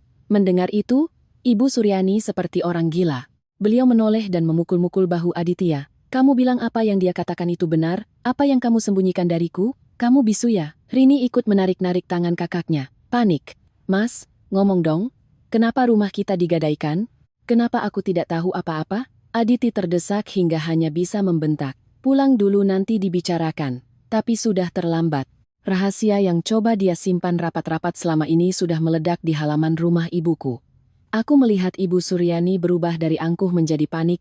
Di hatiku tidak ada rasa puas yang jahat, hanya satu kesadaran yang sangat jelas. Untuk pertama kalinya beliau benar-benar takut. Bukan takut aku melawan, tapi takut topeng keamanan keluarganya sedang retak berkeping-keping. Ibuku yang sejak tadi diam kini menutup pembicaraan. Rumah saya tidak menyimpan surat-surat kalian, tapi anak saya juga tidak punya kewajiban untuk masuk lagi ke dalam lubang yang kalian gali sendiri. Aku menatap 3 orang di hadapanku, lalu mengucapkan kalimat terakhir dengan sangat pelan dan jelas. Mulai sekarang jangan datang ke sini lagi untuk pamer kuasa. Saya tidak memegang surat-surat kalian. Saya hanya tidak akan menyelamatkan kalian lagi. Seluruh halaman hening. Ibu Suryani terengah-engah. Mata Rini memerah. Aditi wajahnya kelabu seperti orang yang baru saja dikuliti hidup-hidup. 3 orang itu berdiri mematung beberapa detik, lalu gontai berbalik ke arah gerbang. Tidak ada lagi kesombongan seperti saat mereka datang. Aku menatap punggung mereka yang kacau balau, dan tahu bahwa aku telah mengenai titik terlemah mereka. Tapi aku juga sadar ini baru permulaan. Setelah hari di mana mereka kuhadapi di depan pintu rumah ibuku, keluarga mertuaku mendadak senyap selama beberapa hari. Tidak ada lagi yang menelepon untuk membuat keributan. Tidak ada lagi pesan-pesan dari Aditya yang bernada setengah memohon setengah mengancam. Tapi aku tahu persis keheningan itu bukanlah kedamaian. Itu adalah keheningan sebuah rumah yang sedang retak di mana penghuninya masih berusaha menutupinya dengan tangan kosong. Yang menceritakan keadaan di sana padaku bukanlah orang jauh, melainkan Buen, tetangga persis di sebelah rumah mertuaku. Beliau menyukaiku sejak dulu karena sering melihatku pagi berangkat kerja, malam pulang masih sibuk di dapur. Sementara seisi rumah itu hanya pandai menunggu dilayani. Hari itu beliau meneleponku, suaranya antara kasihan dan puas. Semalam rumah sebelah ramai seperti pasar, Mbak. Ibu mertuamu memaki si Aditya sampai serak, bahkan sampai melempar gelas ke arahnya. Serini menangis meraung-raung karena takut kehilangan rumah. Aku duduk diam mendengarkan. Hatiku dingin, tidak merasa puas, juga tidak merasa kasihan, hanya merasa persis seperti dugaanku. Rahasia yang terbongkar di halaman rumah ibuku hari itu seperti percikan api yang jatuh ke tumpukan jerami kering. Tinggal tunggu waktu untuk terbakar. Bulian melanjutkan ceritanya, katanya semalaman Ibu Suryani terus berteriak pada putranya, rumah kita baik-baik saja, kenapa bisa jadi begini? Sampai kapan lagi kamu mau menyembunyikannya? Sementara Aditya hanya mengulang-ulang kalimat yang terdengar basi. Ini cuma utang jangka pendek, Bu. Sebentar lagi juga lunas, cuma butuh sedikit waktu lagi. Tapi siapapun yang mendengar tahu itu bukan suara orang yang memegang kendali. Itu adalah suara orang yang sedang membohongi dirinya sendiri. Selama 2 tahun ini, setiap kali mendekati jatuh tempo yang duduk menghitung setiap cicilan bunga, setiap skenario penundaan utang, setiap panggilan ke bank adalah aku. Sedangkan Aditi selain berjanji muluk-muluk, dia tidak tahu apa-apa, selain berkata, biar Mas yang urus. Saat benar-benar harus mengurusnya sendiri, barulah terlihat bahwa dia hanyalah kerangka kosong yang pandai bicara. Sementara di rumah ibunya menangis, adiknya mengamuk. Di luar sana, Vina justru mulai menekan lebih keras. Aku tidak tahu persis apa yang mereka bicarakan, tapi hanya dengan melihat unggahan-unggahan samar di media sosialnya dan mendengar dari kenalan, aku bisa menebak. Vina masih mengira Aditya adalah pria mapan yang punya rumah dan uang, tinggal menunggu selesai cerai untuk menyambutnya masuk menggantikan posisiku. Dia tidak tahu bahwa rumah yang diincarnya itu sebenarnya sudah terdaftar sebagai agunan bank. Tinggal menunggu jatuh tempo untuk disita, dia mulai menuntut. Hari ini bertanya kapan hubungan mereka akan diumumkan secara resmi. Besok merajuk karena Aditya tidak juga menyewakannya apartemen yang layak agar tidak perlu sembunyi-sembunyi lagi. Pernah juga menyinggung soal pernikahan, mengatakan dia sudah cukup lama menunggu dan tidak mau selamanya menjadi bayangan. Bagi pria seperti Aditi, kata-kata itu manis sekaligus beracun. Manis karena menyanjung egonya sebagai laki-laki, beracun karena dia mau ambil dari mana untuk memenuhinya saat kantongnya bolong di sana-sini. Jadilah Aditya terjepit dari 3 sisi. Di satu sisi bank yang mengancam di depan mata. Di sisi lain ibu di rumah yang menangis dan membuat keributan. Di sisi lain lagi kekasihnya yang menuntut pernikahan, rumah, dan pengakuan. Orang seperti dia yang terbiasa ada aku yang menopangnya. Begitu kehilangan tiang itu, wajar jika panik. Dan sekali panik, orang akan mulai membuat kesalahan demi kesalahan. Pertama, Aditi nekat meminjam uang dari rentenir dengan bunga tinggi untuk membayar sebagian bunga bank, berharap bisa menunda masalah beberapa minggu. Hal ini ku ketahui bukan karena dia yang bilang, melainkan karena seorang kenalan yang dulu pernah kutolak bantuannya menelepon dan bertanya-tanya, suami Mbak lagi butuh uang mendesak, ya? Sampai cari ke sumber seperti ini. Mendengarnya aku hanya tersenyum sinis. Orang yang sedang tenggelam tapi masih memeluk batu, tidak akan ada yang bisa menyelamatkannya. Setelah itu, Aditi kembali berbohong pada ibunya. Dia bilang, jika aku mau kembali dan menandatangani beberapa dokumen lagi, masalah bisa selesai dengan damai. Rumah belum dalam bahaya. Alhasil, Ibu Suryani punya alasan untuk memakiku lebih parah. Bulian bercerita, suatu hari beliau berdiri di tengah halaman dan menjerit, dasar perempuan jahat. Lihat orang susah bukannya menolong. Aku mendengarnya dan merasa lucu. Orang yang pernah menunjuk wajahku dan berkata, eyahlah kau, jangan mati di rumahku, sekarang menyalahkanku karena tidak menolong mereka. Hati manusia memang cepat sekali berubah. Secepat membalik kerupuk di atas bara. Lalu hal yang tak terhindarkan pun terjadi. Bank mengirimkan surat peringatan tunggakan resmi langsung ke rumah. Surat dengan amplop tebal dan stempel merah. Hanya dengan melihatnya saja sudah cukup membuat orang tidak bisa tidur. Bulian bilang saat petugas pos mengantarkan surat itu, Ibu Suryani masih mencoba tersenyum pura-pura bilang itu hanya surat biasa. Tapi saat membukanya, wajahnya pucat pasi dan beliau langsung terduduk lemas di kursi seperti orang kehilangan nyawa. Sejak hari itu, teleponku mulai berdering tanpa henti. Awalnya Ibu Suryani menelepon untuk memaki. Memaki aku tidak tahu diuntung, tidak punya hati nurani, ingin melihat keluarga suaminya hancur. Aku biarkan ponselku bergetar, menunggu dia lelah berteriak, lalu kutup. Beberapa saat kemudian, beliau menelepon lagi. Suaranya lebih lembut, setengah memohon, setengah memaksa. Bagaimanapun juga kamu pernah hidup di rumah ini bertahun-tahun, aku tetap diam. Panggilan ketiga, nadanya berubah menjadi ancaman.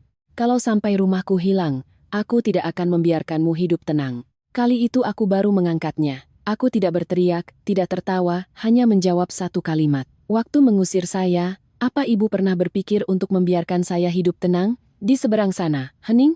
Lalu telepon ditutup. Sejak hari itu, semakin malam, ponselku semakin penuh dengan panggilan tak terjawab. Aditya menelepon, Ibu Suryani menelepon, kadang Rini juga ikut menelepon. Aku tidak memblokir mereka, aku biarkan saja. Setiap dering telepon adalah pertanda bahwa mereka semakin panik.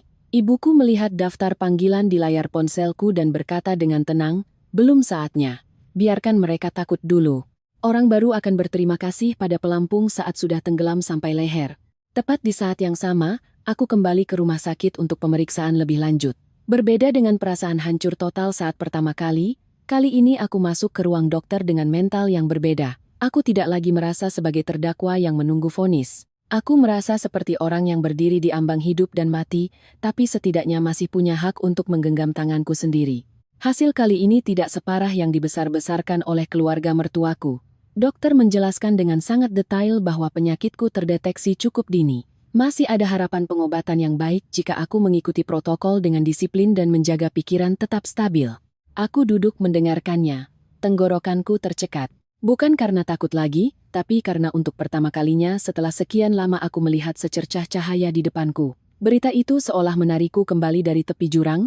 Aku sadar aku tidak hanya harus melewati pengkhianatan, perceraian, dan perlakuan kejam keluarga mertua. Aku juga harus merebut kembali nyawaku dan harga diriku. Sejak saat itu, di kepalaku tidak ada lagi pikiran untuk balas dendam demi kepuasan.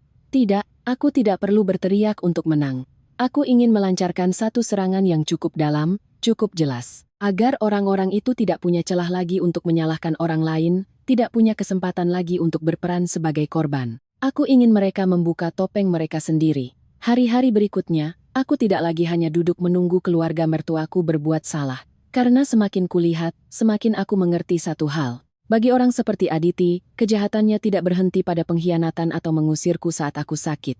Kejahatannya juga terletak pada caranya yang selalu menyiapkan jalan keluar untuk dirinya sendiri. Bahkan jika harus menginjak orang lain sekali lagi untuk meloloskan diri. Cerita dimulai pada suatu sore, aku sedang duduk di rumah ibu, di hadapanku ada setumpuk hasil tes terbaru. Pikiranku belum selesai menata semua yang harus kurus ketika telepon berdering. Yang menelepon adalah Mbak Mai, seorang kenalan di kantor notaris yang pernah beberapa kali kutemui saat mengurus berkas pinjaman bank. Beliau tidak berbelit-belit, hanya merendahkan suaranya dan bertanya, "Dek, kamu sama suamimu jadi cerai betulan?" Mendengar pertanyaan itu, hatiku langsung terasa berat.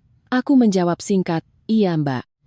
Di seberang tele, "Donama, datelata, datata." Lalu beliau melanjutkan. Suaranya terdengar sangat hati-hati. "Soalnya suamimu bawa draft perjanjian harta gono gini untuk konsultasi. Mbak baca kok banyak sekali poin yang merugikan kamu. Mbak merasa tidak enak, makanya mbak telepon diam-diam untuk tanya." Punggungku terasa dingin. Aku duduk membeku dengan telepon menempel di telinga. Rasanya seperti baru saja disiram sember air es lagi. Ternyata sampai detik ini Aditya belum berhenti. Dia tidak hanya ingin bercerai agar bebas, tidak hanya ingin membuangku saat aku sakit, tapi juga sedang menyiapkan jerat hukum untuk dilemparkan ke leherku. Setelah aku pergi, aku langsung membuat janji bertemu Mbak Mei keesokan paginya di sebuah warung kopi dekat kantor notaris. Malam itu aku hampir tidak tidur. Di kepalaku terus berputar satu pertanyaan sehina apalagi pria itu bisa bertindak. Pagi harinya, Mbak Mei membawakan salinan draft yang dibawa oleh pihak Aditya. Aku baru membaca beberapa baris pertama. Tanganku sudah gemetar karena marah. Bukan amarah yang meledak-ledak, melainkan amarah dingin yang menjalari tulang punggungku. Kemanapun aku membaca, aku melihat tipu muslihat. Dalam draft itu, utang KPR rumah sengaja ditulis sebagai kewajiban keuangan bersama suami istri yang timbul untuk kepentingan keluarga. Tidak hanya itu, ada paragraf yang disisipkan dengan makna bahwa aku adalah pihak yang setuju bersama suami mengatasi dampak investasi demi menjaga aset bersama. Lalu perlahan-lahan diarahkan ke kesimpulan bahwa jika setelah bercerai masih ada kewajiban pembayaran, maka keduanya tetap bertanggung jawab secara tanggung renteng. Orang awam yang membacanya sekilas mungkin akan menganggapnya wajar. Tapi aku seorang akuntan dan aku yang bergulat langsung dengan utang itu selama 2 tahun. Aku sangat paham. Cukup aku lengah dan menandatangani surat semacam itu. Maka setelah bercerai pun, Aditi masih bisa menyeretku untuk ikut menanggung lubang yang dia gali.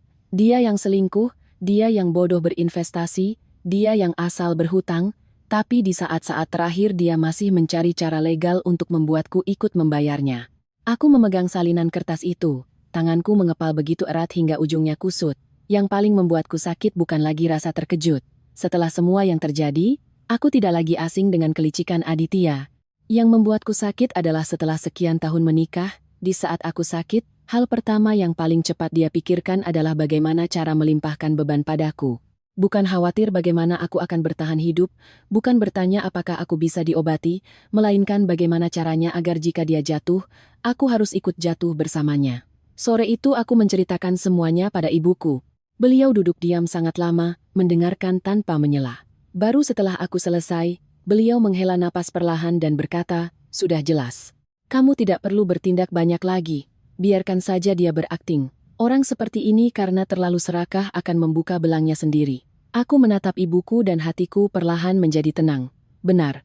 Seseorang yang semakin serakah, semakin ingin merebut semua keuntungan untuk dirinya sendiri, akan semakin mudah memperlihatkan kebusukannya.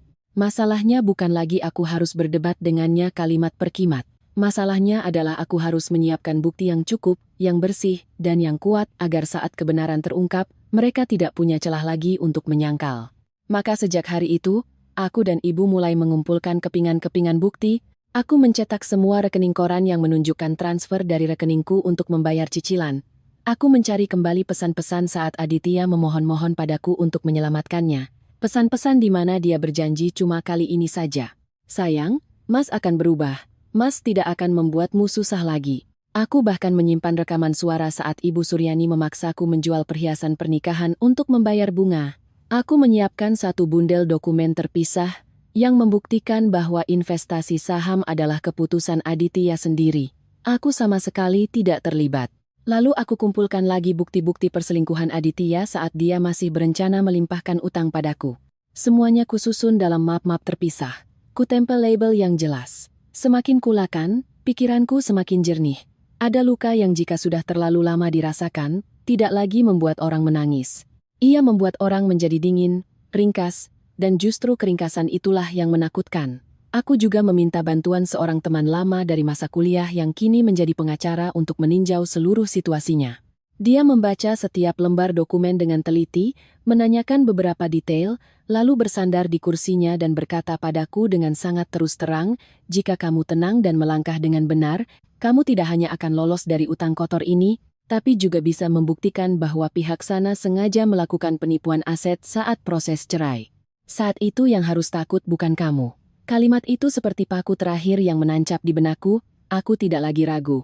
Aku tahu apa yang harus kulakukan. Sementara itu, keluarga mertuaku semakin panik. Aditya karena sudah buntu mencoba meminta bantuan pada seorang pamannya yang cukup berada. Untuk mendapatkan uang, Ibu Suryani kembali mengarang cerita. Melalui kenalan, ku dengar beliau menyebarkan fitnah bahwa aku meninggalkan rumah untuk pergi dengan pria lain, membawa lari surat-surat dan uang, membiarkan Aditi sendirian menanggung utang.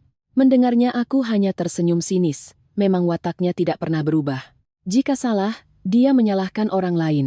Jika lemah, dia menangis. Jika terdesak dia mengarang cerita. Tapi kali ini aku tidak diam seperti dulu. Aku mulai menyusun semua amunisi untuk sebuah serangan balasan yang lebih besar. Bukan adu mulut di depan gerbang. Bukan siapa yang suaranya lebih keras, dialah yang menang. Tidak.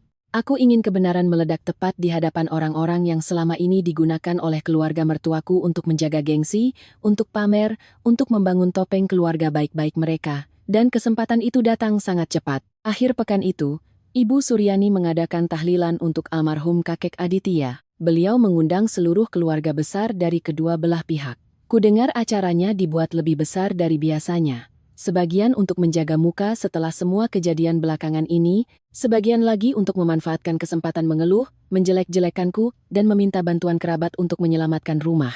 Saat mendengar berita itu, ibuku hanya tersenyum sinis. Tempat yang pas, semakin ramai semakin bagus, ingin menjaga muka, maka akan kehilangan muka di tengah keramaian. Aku tidak berkata apa-apa.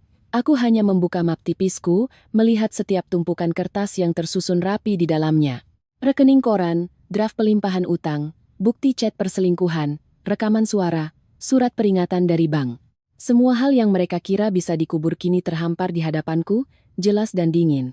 Tidak ada lagi cara untuk menghapusnya. Untuk pertama kalinya setelah sekian lama, aku tidak merasa sebagai istri yang terbuang. Aku tahu di puncak drama yang sesungguhnya akan segera tiba.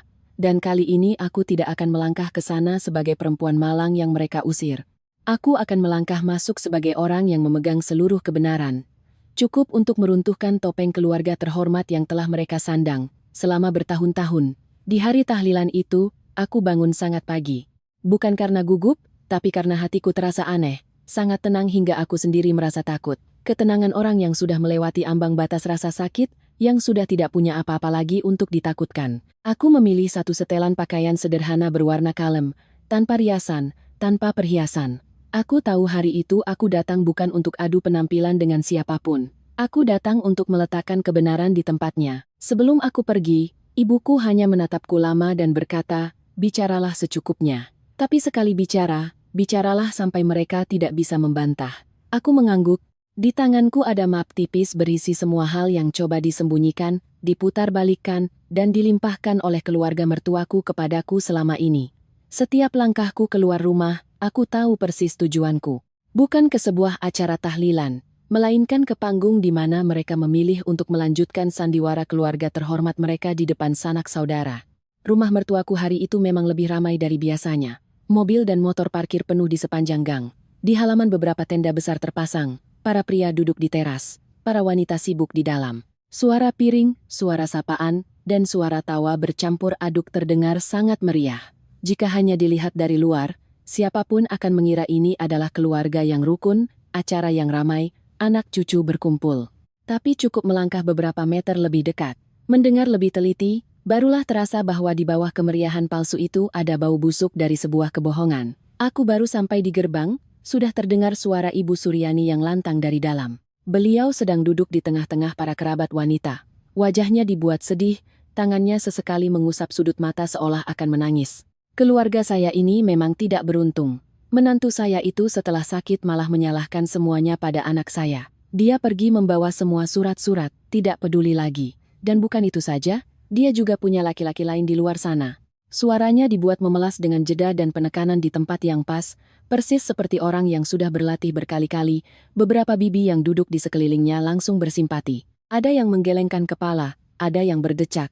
Seorang kerabat jauh langsung menimpali dengan nada menghakimi. Perempuan kalau sudah penyakitan harusnya tahu diri, jangan malah menyusahkan suami dan anak. Seorang paman yang duduk di sudut juga ikut bicara. Zaman sekarang ini memang banyak perempuan aneh sudah tidak bisa menghasilkan uang, malah suka menyiksa keluarga suami.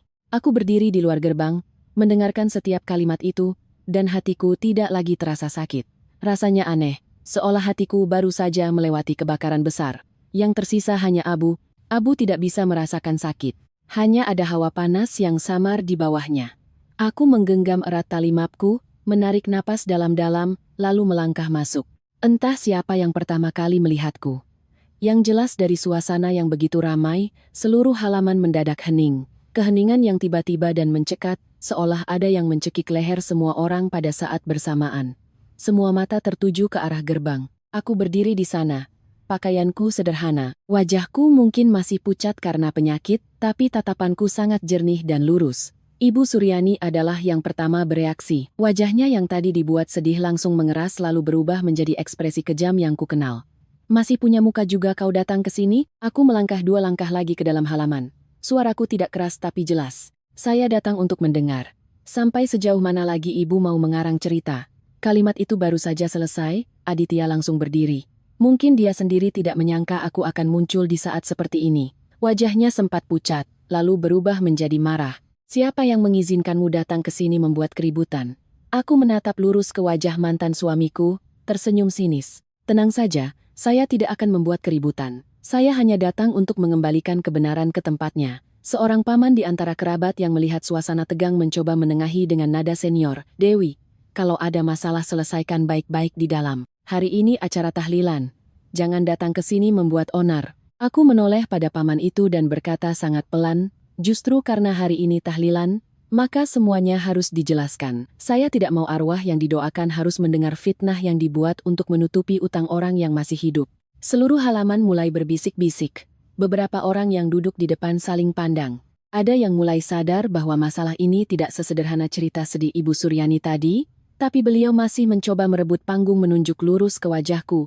Dia ini sedang balas dendam karena diceraikan, perempuan seperti dia kalau sudah putus asa akan berbalik menggigit. Aku menatapnya kali ini tidak lagi menghindar. Balas dendam. Yang mengusir menantu yang sakit kanker di tengah malam adalah ibu yang sudah menyiapkan surat cerai saat saya masih syok juga ibu. Sambil berkata begitu, aku membuka mapku, mengeluarkan surat cerai yang sudah ditandatangani dengan tanggal yang jelas, dan meletakkannya di atas meja di tengah halaman. Begitu kertas itu diletakkan, beberapa kerabat yang lebih tua langsung menunduk melihat. Suasana seketika berubah. Perubahan yang sangat halus, tapi semua orang bisa merasakannya. Dari yang tadinya menganggapku sebagai pembuat onar, mereka mulai merasa ada yang tidak beres. Aditya melihat alur cerita menyimpang dari skenario yang diinginkannya, segera mencoba menariknya kembali ke ranah moral. Bagaimanapun juga, kamu tidak seharusnya datang ke sini mempermalukan kedua keluarga. Aku langsung membalasnya sebelum dia sempat bernapas. Muka yang mana? Muka yang Mas pakai untuk selingkuh di belakang istri yang sakit atau muka yang Mas pakai untuk menipu seluruh kerabat bahwa rumah tangga Mas baik-baik saja? Seluruh halaman riuh, Rini yang berdiri di dekatnya panik dan mencoba maju. Mungkin berniat merebut map dari tanganku, tapi aku mundur setengah langkah, menatap lurus ke arahnya dan berkata dengan suara tertahan, sentuh saya sekali saja, saya akan ceritakan semuanya di sini. Satu persatu utangnya. 4 kata satu persatu utangnya baru saja terucap. Wajah Ibu Suryani langsung pucat pasi. Aditya membeku seperti patung dan aku berdiri di tengah acara tahlilan itu untuk pertama kalinya melihat dengan sangat jelas. Acara tahlilan hari ini bukan lagi acara tahlilan. Ia sudah mulai berubah menjadi panggung penghakiman bagi kehormatan seluruh keluarga mertuaku. Aku tidak memberi siapapun kesempatan lagi untuk menyela. Setelah melangkah sejauh ini, aku sangat sadar jika aku terus berdebat dengan mulut, mereka akan berkelit lagi, akan kembali berperan sebagai korban, akan menggunakan kerumunan untuk menenggelamkanku seperti yang biasa mereka lakukan. Jadi aku tidak berdebat panjang lebar. Aku membuka map di tanganku, mengeluarkan tumpukan kertas pertama, lalu meletakkannya di meja sesuai urutan yang sudah kusiapkan sejak semalam. Itu adalah salinan rekening koran bank lembar demi lembar rapi dengan tanggal, jumlah, dan keterangan transfer yang jelas. Aku mengetuk tumpukan kertas itu dengan ujung jariku, lalu berkata dengan jelas agar seluruh halaman bisa mendengar. 2 tahun lalu, Aditya rugi besar karena bermain saham. Dia sendiri yang memohon-mohon pada saya untuk bersama-sama menggadaikan rumah ini untuk menyelamatkannya. Sejak hari itu sampai sekarang, yang membayar bunga, yang memutar uang, yang meminta perpanjangan waktu, yang pontang-panting mencari jalan adalah saya. Beberapa orang yang duduk paling dekat menunduk melihat. Seorang paman menajamkan pandangannya, tampak belum percaya. Kamu bicara harus ada buktinya. Urusan utang tidak bisa asal menuduh. Aku menatap lurus padanya, tidak tersinggung. Aku tahu semakin genting situasinya, aku harus semakin dingin. Aku mengeluarkan 1 lembar lagi berisi tangkapan layar percakapan dan memberikannya langsung pada paman itu. Silakan dibaca, Pak D. Itu pesan yang dikirim Aditi pada saya hampir 2 tahun lalu.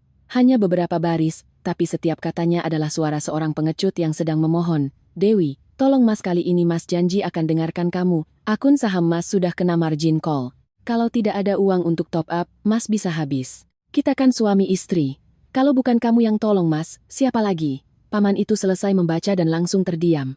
Kertas itu berpindah tangan ke seorang bibi di sebelahnya. Sambil membaca, dia mengangkat kepala menatap Aditya. Tatapannya berubah drastis. Sementara Aditya hanya berdiri kaku, wajahnya memerah, kedua tangannya mengepal seolah ingin menghancurkan dirinya sendiri. Ibu Suryani melihat situasi mulai berbalik, menjadi panik. Beliau menunjuk wajahku dengan suara melengking. Kamu mengada-ada. Kamu sengaja membuat cerita untuk memfitnah anakku. Sesulit apapun dia, tidak mungkin dia sampai memohon padamu. Aku menunggu tepat kalimat itu. Tanpa berkata apa-apa lagi, aku mengeluarkan ponselku, membuka rekaman suara yang sudah kupotong, dan memutarnya di tengah halaman. Suara dari speaker ponsel tidak terlalu keras, tapi di halaman yang hening itu, setiap katanya terdengar begitu jelas. Itu adalah suara Ibu Suryani. Tidak mungkin salah. Perhiasan nikah itu disimpan buat apa? Jual saja untuk selamatkan suamimu. Perempuan itu kalau sudah menikah harus tahu berkorban. Kalau sekarang tidak menolongnya, nanti kita semua jadi gelandangan di jalan. Rekaman suara itu selesai dan seluruh halaman seolah kehabisan udara. Seorang bibi yang duduk di dekatnya menutup mulut. Seorang paman di belakang mengumpat pelan. Orang-orang yang tadi ikut menyalahkan aku kini berbalik menatap Ibu Suryani dengan pandangan yang sama sekali berbeda. Bukan lagi pandangan simpati, melainkan pandangan jijik dari orang yang baru saja melihat topeng jatuh di depan matanya. Tapi aku belum berhenti. Aku mengeluarkan tumpukan kertas kedua. Kali ini draft perjanjian harta Gonogini yang diam-diam disiapkan Aditya untuk melimpahkan utang padaku. Setelah bercerai, aku mengangkatnya tinggi-tinggi, tidak gemetar, tidak tercekat. Bapak, Ibu sekalian, lihat baik-baik. Saya sedang sakit, diusir dari rumah, tapi suami saya masih sibuk merencanakan cara agar saya ikut menanggung utangnya setelah bercerai. Mendengar itu, Aditya seperti orang gila. Dia melesat ke arahku, mencoba merebut tumpukan kertas itu. Suaranya pecah. Hentikan Dewi. Aku mundur setengah langkah, memegang erat mapku. Mataku menusuk wajahnya.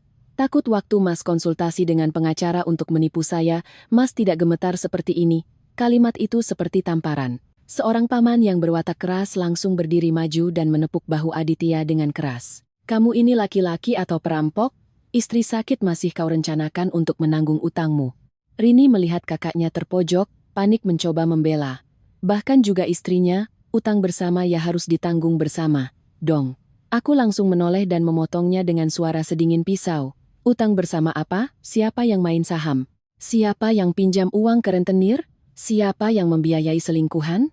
Apa aku pernah ikut menikmati 1 rupiah pun dari semua itu? Rini membuka mulutnya tapi tidak bisa berkata apa-apa, tidak memberi kesempatan siapapun untuk menyela lagi. Aku melancarkan pukulan ketiga. Aku mengeluarkan foto-foto yang sudah kucetak. Foto Aditya duduk di kafe dengan Vina. Foto mereka bergandengan tangan, foto mereka masuk ke sebuah hotel. Bersamaan dengan itu, beberapa tangkapan layar percakapan yang berhasil kudapatkan. Di antaranya ada kalimat-kalimat janji Aditya. Aku akan segera ceraikan dia. Dia sudah penyakitan. Aku tidak tahan lagi hidup dengannya. Tunggu aku selesaikan urusan ini, aku akan menikahimu. Aku meletakkan tumpukan foto itu di meja. Suaraku kering tapi tajam. Ini pekerjaan sibuknya. Ini klien pentingnya. Ibu Suryani melihat foto-foto itu seperti melihat hantu. Beliau menoleh pada Aditya. Wajahnya pucat pasi, bibirnya gemetar. Kamu bilang sibuk kerja, aku langsung menimpali, tidak memberinya jalan untuk lari. Benar, sibuk selingkuh, sibuk menipu istri, sibuk membiarkan istrinya yang sakit kanker pergi ke rumah sakit sendirian. Saat itu, seluruh halaman benar-benar meledak. Ada yang berdiri, ada yang terduduk lemas, ada yang berbalik memaki. Orang-orang yang tadi menasihatiku untuk tahu diri kini, tidak ada yang berani menatap lurus ke arahku. Seorang bibi memaki keluarga mertuaku sebagai orang yang tidak tahu berterima kasih. Seorang paman menggelengkan kepala berkata, hidup tidak benar begini, cepat atau lambat, pasti kena batunya. Tapi yang membuat kerumunan benar-benar terguncang bukan hanya soal perselingkuhan. Aku mengeluarkan surat peringatan tunggakan resmi dari bank dari dasar mapku. Aku meletakkannya di tengah meja tahlilan yang piringnya bahkan belum sempat diangkat. Surat dengan stempel merah itu tergeletak di antara hidangan. Sebuah pemandangan yang pahit dan memalukan. Aku berkata sangat pelan. Setiap katanya jelas. Kalian pikir dengan mengusir saya semuanya selesai. Tapi rumah ini akan kehilangan lebih dari sekadar muka. Aku berhenti sejenak lalu menatap lurus ke wajah Ibu Suryani. Rumah ini akan hilang. Kata hilang baru saja terucap. Ibu Suryani terhuyung-huyung, nyaris jatuh jika tidak berpegangan pada meja. Aditya pucat pasi. Rini akhirnya menangis sungguhan. Tidak ada lagi kesombongannya. Saat itu, puncaknya bukan lagi pertengkaran. Ia telah berubah menjadi ketakutan yang nyata yang bersuara, yang punya bukti hitam di atas putih tergeletak di tengah acara tahlilan di hadapan seluruh keluarga besar.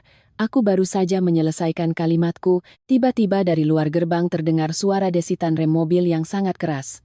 Begitu memekakkan hingga seisi halaman yang riuh pun terdiam. Semua orang serentak menoleh. Sebuah mobil berhenti mendadak di depan gerbang. Pintunya terbuka dan dari dalamnya turun Vina. Hari itu dia mengenakan gaun cerah. Rambutnya ditata rapi, tasnya mahal. Tapi yang paling menonjol bukanlah penampilannya, melainkan wajahnya yang merah padam seperti orang mau menagih utang, bukan bertemu kekasih. Di belakangnya, seorang pria bertubuh besar dengan lengan penuh tato mengikutinya. Matanya melotot. Belakangan aku baru tahu itu adalah kakak laki-lakinya. Keduanya menyerbu masuk ke halaman.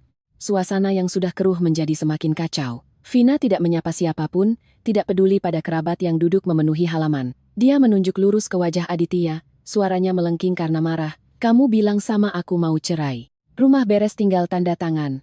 Kenapa sekarang aku dengar kamu punya utang segunung dan rumahmu mau disita? Aku melihat Aditya berdiri mematung di tengah halaman. Wajahnya pucat pasi. Mungkin dia sendiri tidak menyangka kekasihnya akan muncul di saat seperti ini. Tepat di saat aku baru saja membongkar semuanya di depan keluarganya, topeng yang coba dia pertahankan langsung retak lebih parah. Ternyata setelah beberapa kerabat saling menelepon, seorang kenalan Vina mendengar desas-desus bahwa keluarga Aditya akan bangkrut lalu memberitahunya. Semua ilusi Vina tentang pria mapan yang akan menikahinya runtuh dalam sekejap. Aditya panik mencoba menariknya ke tempat yang lebih sepi. Tenang dulu, kita bicara nanti. Tapi Vina menepis tangannya, matanya melotot. Bicara apa? Tas ini, ponsel ini, uang sewa apartemen yang kamu janjikan bulan depan, semuanya dari uang pinjaman. Kamu punya apa sampai berani janji-janji sama aku? Kalimat itu memicu gelombang bisik-bisik baru. Kerabat mertuaku yang tadinya syok karena utang kini mendapat kejutan lain. Aditya tidak hanya selingkuh, tapi juga menghamburkan uang yang tidak dia miliki. Berlagak kaya untuk membiayai kekasihnya. Kakak Vina tidak sabar lagi. Dia maju mencengkeram kerah baju Aditya di tengah halaman. Menariknya begitu keras hingga kancing atasnya nyaris copot. Kau janji mau nikahi adikku, bilang keluargamu kaya raya. Ternyata kau penipu, hah? Beberapa paman mencoba melerai, tapi semakin dilerai semakin ricuhu. Meja kursi bergeser, hidangan nyaris tumpah, suara jeritan perempuan dan tangisan anak-anak bercampur aduk. Acara tahlilan yang coba dibuat terhormat oleh Ibu Suryani kini tak ubahnya pasar yang rusuh. Ibu Suryani melihat putranya dicengkeram langsung maju, mencoba melepaskan cengkeraman itu sambil berteriak, "Lepaskan anak saya, siapa kalian? Datang-datang ke rumah orang membuat onar." Tak disangka, Vina berbalik dan membentak lurus ke wajahnya. Tanpa basa-basi, "Ibu diam saja, ibu sendiri pernah bertemu saya, bilang kalau nanti saya yang akan menggantikan posisinya. Jangan pura-pura tidak tahu sekarang." Kalimat itu membuat seluruh halaman terdiam lagi. Aku melihat dengan jelas beberapa bibi yang duduk di teras serempak menoleh ke arah Ibu Suryani. Tatapan mereka berubah total, bukan lagi simpati, melainkan tatapan jijik. Ternyata beliau tidak hanya tahu putranya selingkuh, beliau bahkan ikut andil, memberikan janji palsu pada kekasihnya, sementara di mulut masih mengeluh dan berpura-pura menjadi korban. Aku berdiri di tengah kericuhan itu dan teringat kata-kata ibuku. Orang seperti ini tidak perlu kau dorong, cukup tarik tanganmu. Mereka akan saling menginjak. Benar sekali, aku hanya menarik tanganku dari rumah itu. Sisanya keserakahan, kelicikan, dan gengsi kosong. Merekalah yang sedang menyeret mereka ke bawah. Aditya saat ini benar-benar hancur, ditelanjangi olehku, dipermalukan oleh Vina, dicengkeram oleh kakaknya, dan ditatap hina oleh kerabatnya. Dia tiba-tiba berteriak seperti orang gila. Diam semua. Ini semua gara-gara Dewi. Kalau saja dia mau memberikan berkasnya, mau memutar uang seperti dulu, tidak akan jadi begini. Mendengar itu, aku tertawa dingin. Bukan tawa bahagia, melainkan tawa orang yang akhirnya melihat dasar dari kehinaan pria yang pernah menjadi suaminya. Aku menatap lurus ke kerumunan, berkata dengan suara lantang, setiap katanya jelas, semua dengar.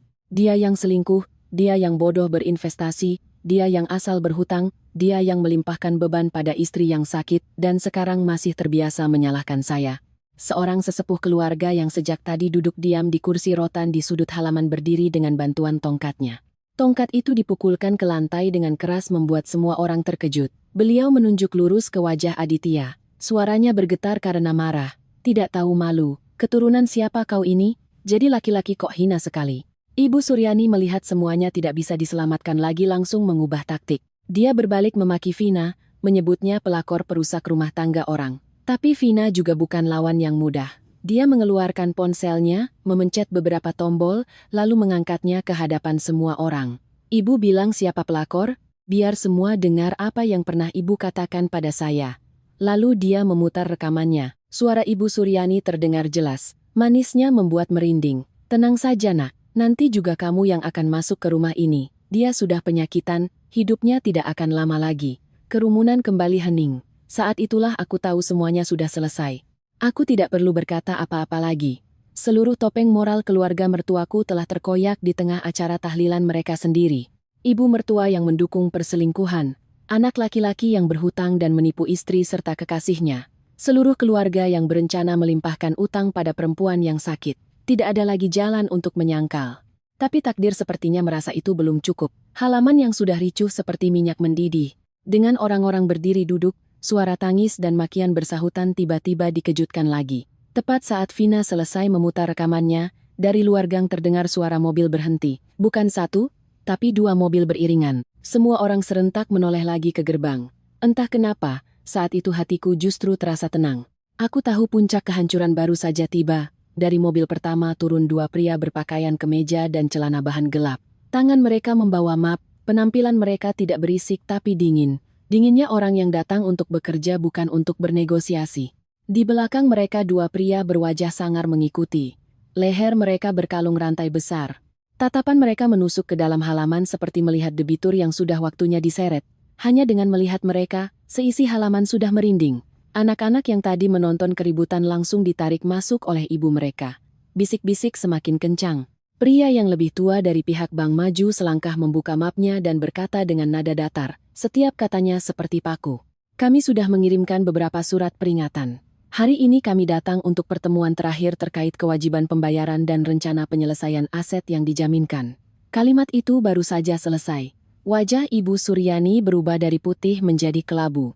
Beliau nyaris berlari menghalangi jalan. Suaranya pecah. Hari ini rumah saya ada acara, Pak. Lain hari saja bisa dibicarakan baik-baik. Pria itu mengangkat kepala menatapnya, tidak tersenyum, tidak marah. Hanya berkata dengan sangat tenang, uang jatuh tempo tidak kenal hari tahlilan, Bu. Seluruh kerabat membeku. Aku melihat wajah-wajah yang tadinya memerah karena emosi, kini kaku. Satu kalimat saja cukup untuk meruntuhkan seluruh panggung kesopanan, tradisi dan kehormatan yang coba dibangun Ibu Suryani untuk menjaga gengsinya. Beliau membuat acara besar untuk mengumpulkan kerabat untuk menunjukkan bahwa dia masih terpandang. Tidak disangka, hari itu justru menjadi hari di mana pihak bank datang dan membacakan vonis di tengah kerumunan. Aditya berdiri di tengah halaman, keringat membasahi pelipisnya. Dia hendak maju, tapi dua rentenir itu lebih cepat. Salah satunya menunjuk wajah Aditya dengan suara serak. Uangku mau kau tunda sampai kapan? Kau pikir karena ramai orang begini aku tidak berani menagih? Satunya lagi tersenyum sium yang membuat bulu kuduk berdiri. Kemarin kau janji 2 hari lalu 4 hari. Sekarang kami yang datang ke rumahmu. Coba tunda lagi. Aditi tergagap, mulutnya bergerak-gerak tanpa suara. Dia menatap ibunya, menatap kerabat. Lalu menatapku seperti orang tenggelam yang mencoba meraih sepotong kayu lapuk terakhir. Tapi tidak ada lagi siapa-siapa. Tidak ada lagi aku yang akan pontang-panting mencari jalan keluar. Tidak ada lagi topeng yang bisa dia pakai. Tidak ada lagi tempat untuk bersembunyi. Salah satu rentenir itu mengeluarkan surat utang dari sakunya, mengangkatnya di tengah halaman. Tanda tanganmu di sini, jumlahnya di sini, bunganya di sini. Masih mau menyangkal? Rini begitu melihat nominal uangnya, menjerit histeris sambil memegangi kepala. Ya Tuhan, Mas pinjam uang sebanyak ini. Sementara Ibu Suryani terduduk lemas di teras, seolah kedua kakinya lumpuh, matanya melotot, bibirnya gemetar. Ternyata, selain utang bank yang sudah kubongkar, Aditya diam-diam masih meminjam dari rentenir dalam jumlah besar yang bahkan ibu dan adiknya sendiri tidak tahu. Seorang paman yang sejak tadi mencoba menjaga wibawa tidak bisa menahan diri lagi. Beliau menunjuk wajah Ibu Suryani dengan suara berat. Ibu masih menangis di situ. Ibu memaki menantu dan mengusirnya. Padahal anak ibu sendiri yang mempertaruhkan rumah ini untuk berjudi saham. Kalimat berjudi saham itu terdengar sangat pahit, tapi tidak ada yang bisa membantahnya, karena memang itulah yang terjadi. Aditya tidak berinvestasi. Dia bertaruh dengan rumah, dengan uang, dengan kepercayaan istrinya. Dan saat kalah, dia berencana memberikan tagihannya pada orang lain. Hidangan di meja tidak ada yang menyentuhnya lagi. Panci, piring, dupa, sesajen, ayam ingkung, tumpeng, semuanya tiba-tiba menjadi latar yang memuakkan untuk adegan keluarga mertuaku yang ditelanjangi di depan seluruh kerabat. Halaman yang tadinya ramai dengan sapaan, kini hanya menyisakan suara napas yang terengah-engah, umpatan yang tertahan, dan suara kertas dibolak-balik yang terdengar seperti sayatan pisau. Lalu terjadilah hal yang mungkin aku sendiri tidak pernah bayangkan. Ibu Suryani, wanita yang pernah menunjuk wajahku dan berteriak, "Eyahlah kau, jangan mati di rumahku." Kini bangkit dengan gemetar dan merangkak ke arahku. Tidak ada lagi keangkuhan, tidak ada lagi suara sinis. Beliau mendongak, wajahnya keriput, air mata membanjir. "Dewi, tolong ibu kali ini tolong bicarakan dengan pihak bank. Kamu kan kenal mereka, kamu bicara sedikit saja, nanti kita atur lagi." Aku menatapnya. Aku menatap lekat wajah yang pernah sedingin es saat aku berdiri di ruang tamu memegang hasil tes kanker. Aku menatap tangan yang pernah melemparkan surat cerai ke wajahku. Aku menatap mulut yang pernah berkata, jangan sampai aku mati di rumahnya. Lalu aku bertanya sangat pelan. Begitu pelan hingga aku sendiri merasa dingin. Waktu ibu menyuruh saya enyah dan jangan mati di rumah ibu, apa ibu menyisakan satu jalan hidup untuk saya? Beliau terdiam. Air matanya masih mengalir, bibirnya masih gemetar, tapi tidak ada satu kata pun yang bisa keluar lagi. Karena yang paling tahu betapa kejamnya dirinya sebenarnya adalah dia sendiri, pihak bank tidak menunggu drama lebih lanjut. Mereka membuka berkas, membacakan jadwal pertemuan berikutnya, tenggat waktu, kewajiban pembayaran dan konsekuensi jika tidak kooperatif. Setiap kalimat mereka seperti palu yang menghantam lantai. Sementara dua rentenir itu menyatakan dengan tegas, jika tidak dibayar, mereka akan datang lagi ke rumah setiap hari. Itu bukan lagi ancaman. Itu adalah pengumuman bahwa mulai hari itu rumah ini tidak akan lagi mengenal damai. Di sudut halaman, Vina berdiri menyaksikan semuanya. Mungkin baru saat itulah dia benar-benar sadar bahwa pria yang diimpikannya hanyalah cangkang kosong. Dia tersenyum sinis, melepas gelang yang pernah diberikan Aditya dan melemparkannya ke lantai. Dasar laki-laki murahan. Selesai berkata, dia berbalik pergi. Kakaknya ikut meludah ke tanah, menatap Aditya dengan jijik, lalu menyusul adiknya ke mobil. Hanya dalam satu sore, Aditya kehilangan segalanya, muka di depan kerabat, kekasih, sandaran, dan sebentar lagi rumahnya. Satu persatu rombongan kerabat mulai diam-diam pamit pulang. Ada yang menggeleng, ada yang berdecak. Seorang bibi saat lewat bahkan nyeletuk. Acara tahlilan Bu Suryani hari ini besar sekali ya. Sampai bisa mengubur harga diri seluruh keluarganya. Aku berdiri diam menyaksikan semuanya. Tidak tertawa, tidak menunjukkan kepuasan. Hanya ada perasaan dingin yang akhirnya tiba. Semuanya runtuh persis seperti benih yang pernah mereka tanam. Dan di tengah sore itu, di antara suara tangis, makian, tagihan utang, dan langkah-langkah orang yang pergi, rumah yang pernah mengusirku seperti sampah itu benar-benar menjadi rumah yang hancur berantakan, bangkrut dan hancur. Saat itu bukan lagi kutukan, ia menjadi kenyataan. Setelah acara tahlilan hari itu, aku tidak pernah kembali lagi ke rumah mertuaku. Bukan karena aku takut melihat kekacauan di sana, tapi karena aku sangat paham ada tempat-tempat yang sekali kau tinggalkan dengan seluruh harga dirimu. Menoleh ke belakang hanya akan merobek luka lama. Aku menyerahkan seluruh berkas kepada pengacaraku dari rekening koran, pesan, rekaman suara, hingga surat-surat terkait pinjaman. Aku tidak ingin lagi berdebat dengan mereka menggunakan kata-kata. Apa yang perlu dikatakan? Bukti hitam di atas putih sudah menyampaikannya. Berkat semua bukti yang kusimpan, memisahkan tanggung jawabku dari utang Aditya tidaklah sulit. Bahkan draft perjanjian yang diam-diam disiapkan Aditya untuk melimpahkan utang padaku justru menjadi bumerang, membuktikan niat jahatnya saat proses cerai. Ketika semua dibawa ke ranah hukum, kebohongan dan air mata sandiwara tidak lagi berguna. Bank kemudian melanjutkan prosesnya. Rumah yang pernah menjadi kebanggaan keluarga mereka akhirnya disita untuk melunasi utang. Utang dari rentenir yang ditandatangani Aditya sendiri, tidak ada yang bisa menanggungnya. Kudengar Ibu Suryani akhirnya harus menumpang di rumah salah satu kerabatnya. Wanita yang dulu selalu mengangkat kepala, pamer tentang putranya yang hebat dan rumahnya yang megah, kini hanya bisa menunduk saat berjalan di luar. Rini, adik ipar yang pernah memakiku di malam aku membawa hasil tes kanker, pertunangannya dibatalkan. Keluarga calon suaminya tidak mau terlibat dengan keluarga yang penuh utang dan skandal.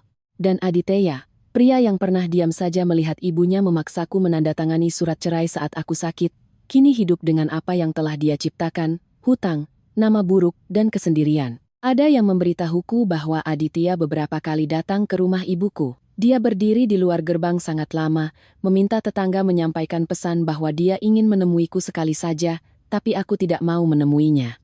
Bukan karena aku masih membencinya, tapi karena ada pintu-pintu dalam hidup yang jika sudah ditutup dengan harga diri, tidak seharusnya dibuka lagi. Sedangkan aku kembali fokus pada hal terpenting pengobatanku. Hari-hari pertama kemoterapi memang tidak mudah. Ada kalanya setelah infus, aku begitu lelah hingga tidak bisa mengangkat tangan. Ada kalanya aku mual seharian. Tubuhku lemas seperti habis diterpa badai.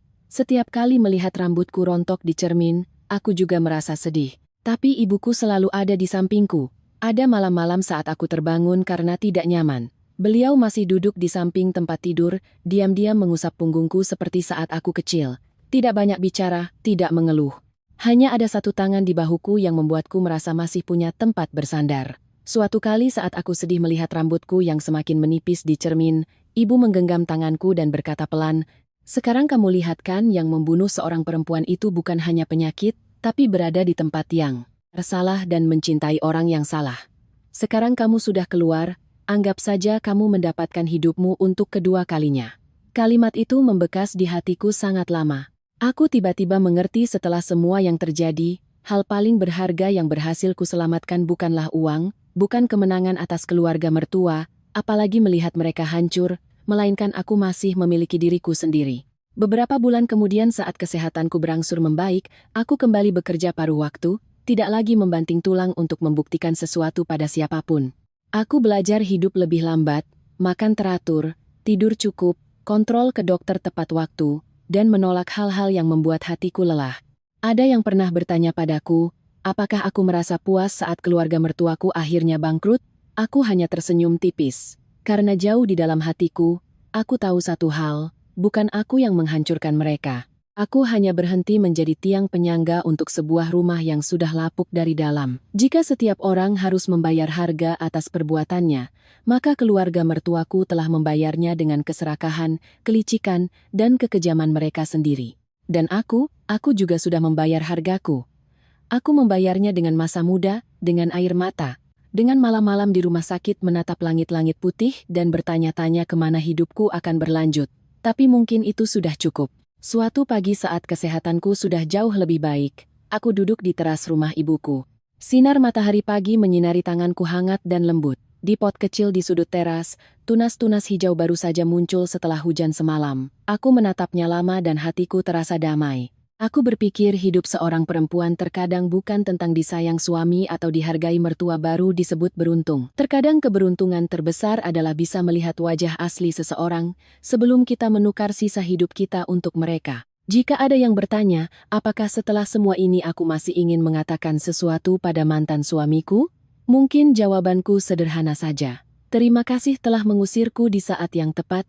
Jika tidak, aku tidak akan pernah tahu bahwa aku sekuat ini. Dan sampai sekarang, setiap kali aku teringat hari di mana mereka menunjuk wajahku dan berkata, "Eyahlah kau, jangan mati di rumahku." Aku tidak lagi merasa sakit karena aku mengerti satu hal dengan sangat jelas. Hari itu, mereka pikir mereka telah membuang sebuah beban dari rumah mereka. Tapi yang sebenarnya pergi dari rumah itu justru adalah orang terakhir yang menjaganya agar tidak runtuh.